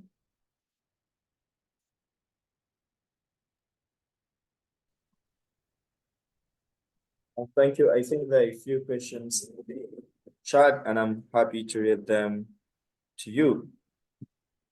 Yes, sounds good. So the question is, what is the best approach of getting started with RL to an ML practitioner? Can you just repeat it once? Can you hear me? Yes, I can hear it. Yeah, good. So the first question was, let me just read this. The question is, my domain is in geoscience, but my recent role have seen me shift more into machine learning and computer vision for geospatial and geoscience. Is it an absolute necessity to enroll in graduate school to fill the gaps in my knowledge, or short-term courses such as CCAI Summer School and ML Bootcamp a viable alternative?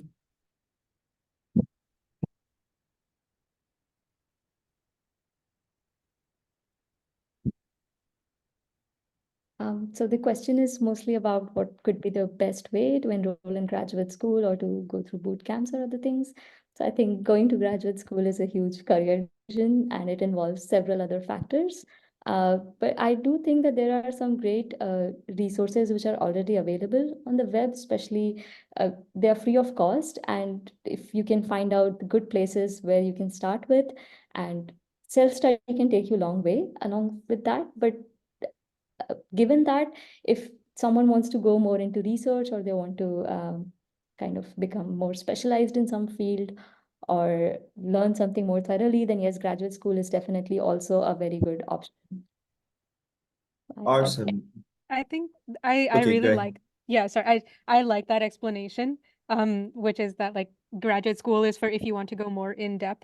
I just wanted to add really briefly, like if you have a background in another field, that's really attractive to places that want to work with you. So like, you know, you don't I would say that you don't have to additionally become like you don't need to additionally get a master's in computer science or engineering or AI.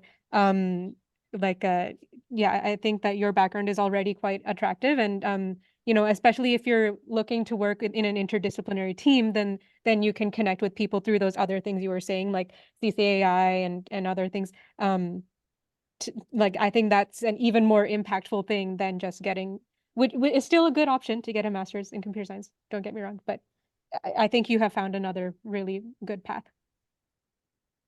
Awesome. To the next question, I have heard about Titanic Data or MNIST fashion project as a starter project.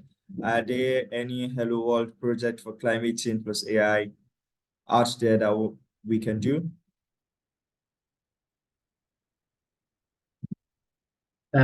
Yeah, maybe I can take this one.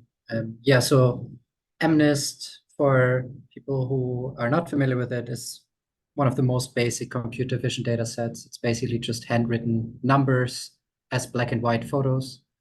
And I really like this question. So basically, are there very simple, basic introduction data sets in the climate space that people can use?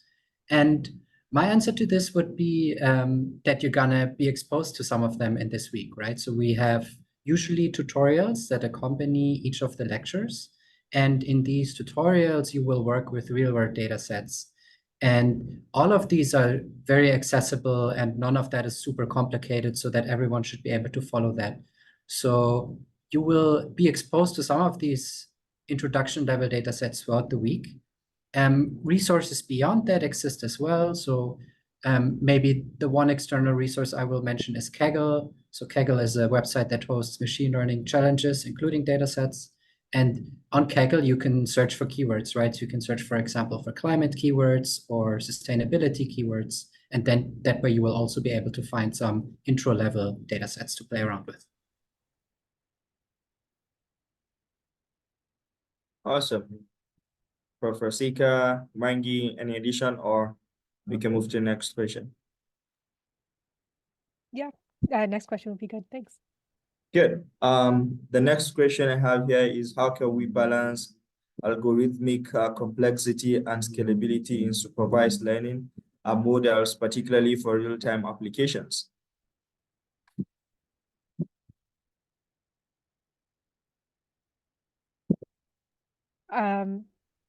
I can give you like a very, very high level broad answer to that, which is like there are different models that are designed to be more complex versus faster, right? So for example, like linear regression, polynomial regression, those are supposed to be much faster, but they will have much less complexity. So, you know, and that's also why neural networks are so popular now, because they aren't known for being particularly fast.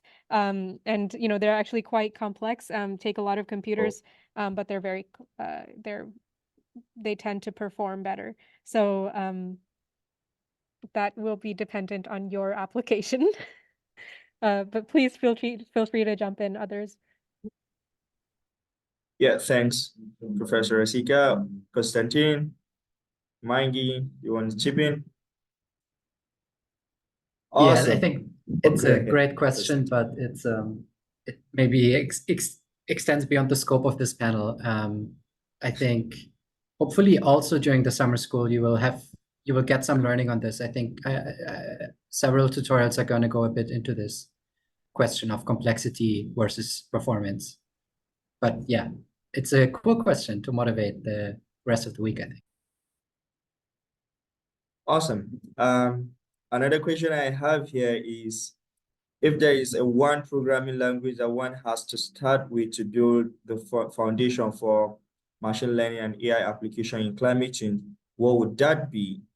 Then the person goes to say, I hear of R statistics, Python, Java, but for someone who is not an AI ML specialist, it is difficult to learn all of this at the same time. Python.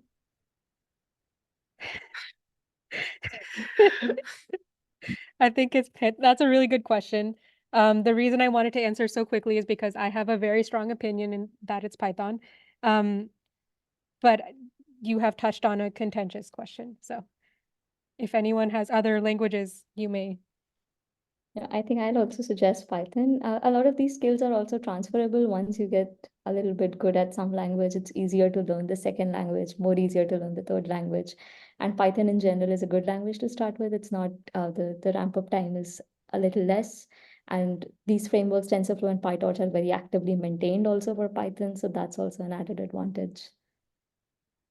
Yeah, I'd also second Python. The only other language to move towards is if you're interested more in statistics, then R is might be a better option, but that is really if you're focusing on statistics. Otherwise, it is definitely Python. Awesome. Then I think we can move to the next question now. Then the next question is, are there any remarkable example of physics-based models to tackle climate change with machine learning?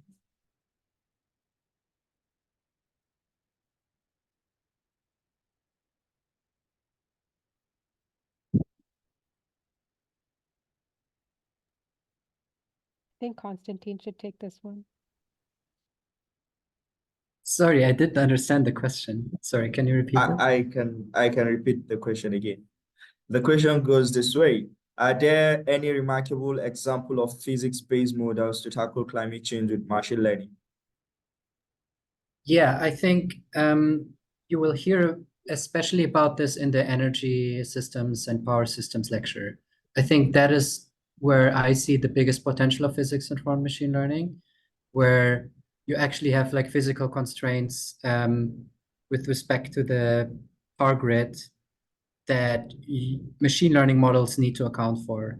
And that is especially important because failure of predictive models, let's say in the power grid space, is something that can lead to catastrophic consequences, right? So let's say you underestimate the electricity demand, you don't provide enough energy, all of a sudden the hospital is running out of energy.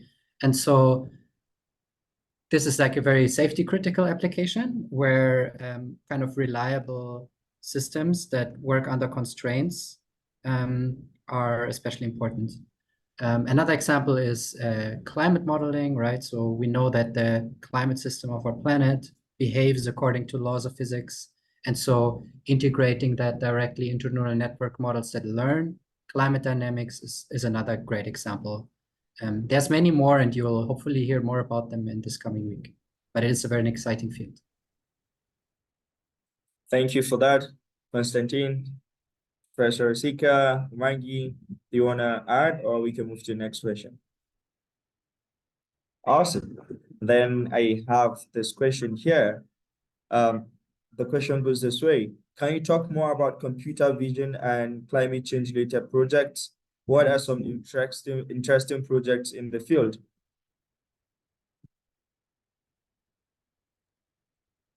Computer vision. Yeah, Maggie? Multiple projects, like wherever the input modality is an image or an image-like thing, like a LiDAR or 3D point cloud, you can use vision for that. I know that remote sensing, where you get a lot of data from the satellites, is especially one of the fields where there's a lot of work at the intersection of climate change and remote sensing, because a lot of input is coming from those satellites. So that might be a good way to start with projects which are at the intersection of vision and climate change. But again, it could be applied to any of those fields where you see an input as being an image. Awesome. Thank you, Maggie, for that response. Konstantin, do you want to make addition? Good. We can move to the next question. Next question is, are there methods for establishing resource-intensive training or inferencing on a particular algorithm or model ahead of the time?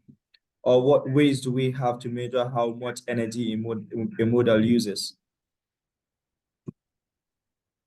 Is the question about estimating the carbon Energy consumption of models? Yeah. Konstantin, would you like to? Yeah, that's a great question. And in fact, I don't think we have good tools for this as of right now. There are a few papers out there, actually, some of them co-authored by Climate Change AI member Sasha Lukuni. Some papers go a little bit into this, and when they try to estimate the cost of training a large language model based on energy consumption at the time and also the composition, right? Does it come from renewable energy? Does it come from fossil fuels? It is really difficult to do, and we don't have a good framework of doing this. And one reason for that is also that it doesn't just come down to the energy used for training, for running the GPU or the data center, but there's also lifetime costs involved that you need to think about, right? So what is the energy use of actually producing the GPU, the graphics chip? How long can the graphics chip be used before it has to, before it breaks, basically? And then also how much energy is needed for a model to do inference. One thing that Priya Donti, CCAI co-founder, mentioned in her recent keynote at a machine learning conference is that we're now at the point in time where the actual inference time, so basically generating a new text from ChatGPT actually costs almost more energy than training if you aggregate it together. And so it's a super interesting question, and unfortunately, we're not really far with that. But there's many things to consider, so I hope I gave you some idea of that. Thank you. I think we have 2 minutes more. I would use this opportunity to ask one more question, but before then, if you're joining, please, and you haven't filled the feedback form, I'm sending it again to the chat. Please complete the feedback form. It's very important. Your feedback would be helpful. So I'm going to go ahead and ask the last question from the many questions I have here. So this question goes this way. If I want to create an agricultural farm with reinforced learning to automatically adjust the water, temperature, etc., where can I learn more about this?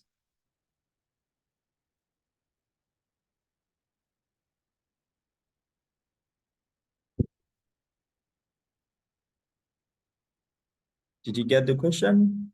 Can you repeat it once, please? Good. Someone is asking if they want to start an agricultural farm with reinforcement learning to automatically adjust the water, temperature, etc. Where can they learn more about this particular context? Yeah, I think it's a complex problem, and finding out any prior works or like where would you get data for doing such kind of modeling. understanding those resources, like what would be, from what inputs are you trying to predict what kind of outputs, understanding the problem in a little bit more detail, and kind of understanding more about where those inputs would be coming. Are there already resources which are doing this? Or even better, are there already models which are doing this kind of work from which we can adapt and modify for such use cases? So finding resources for all of these things. And once there's a clearer idea of what kind of inputs or models do you want to work on, you can look more into the machine learning sides on what kind of architectures or models can be used for that problem. Good. Konstantin, do you want to add anything on that? No, I that's it. think we're right on time. We're right on time. And thank you so much for taking out of your time to respond to all of these questions. I'll pass it on to Umangi to wrap up the panel if you have anything you want to say. And thank you once again, the participant, for staying all the way. Please do not forget to complete the feedback form. It is very essential. Thank you. Thank you. Just complete the feedback form, and thank you everyone for attending. And I don't think I have more final words. Konstantin, do you have final words or? Thanks, everyone, and I hope everyone has a great week. And you can always ask questions on the community forum. Yes. Enjoy, everyone. Thank you, Mangi. Thank you, Mishra. Thank you, Konstantin.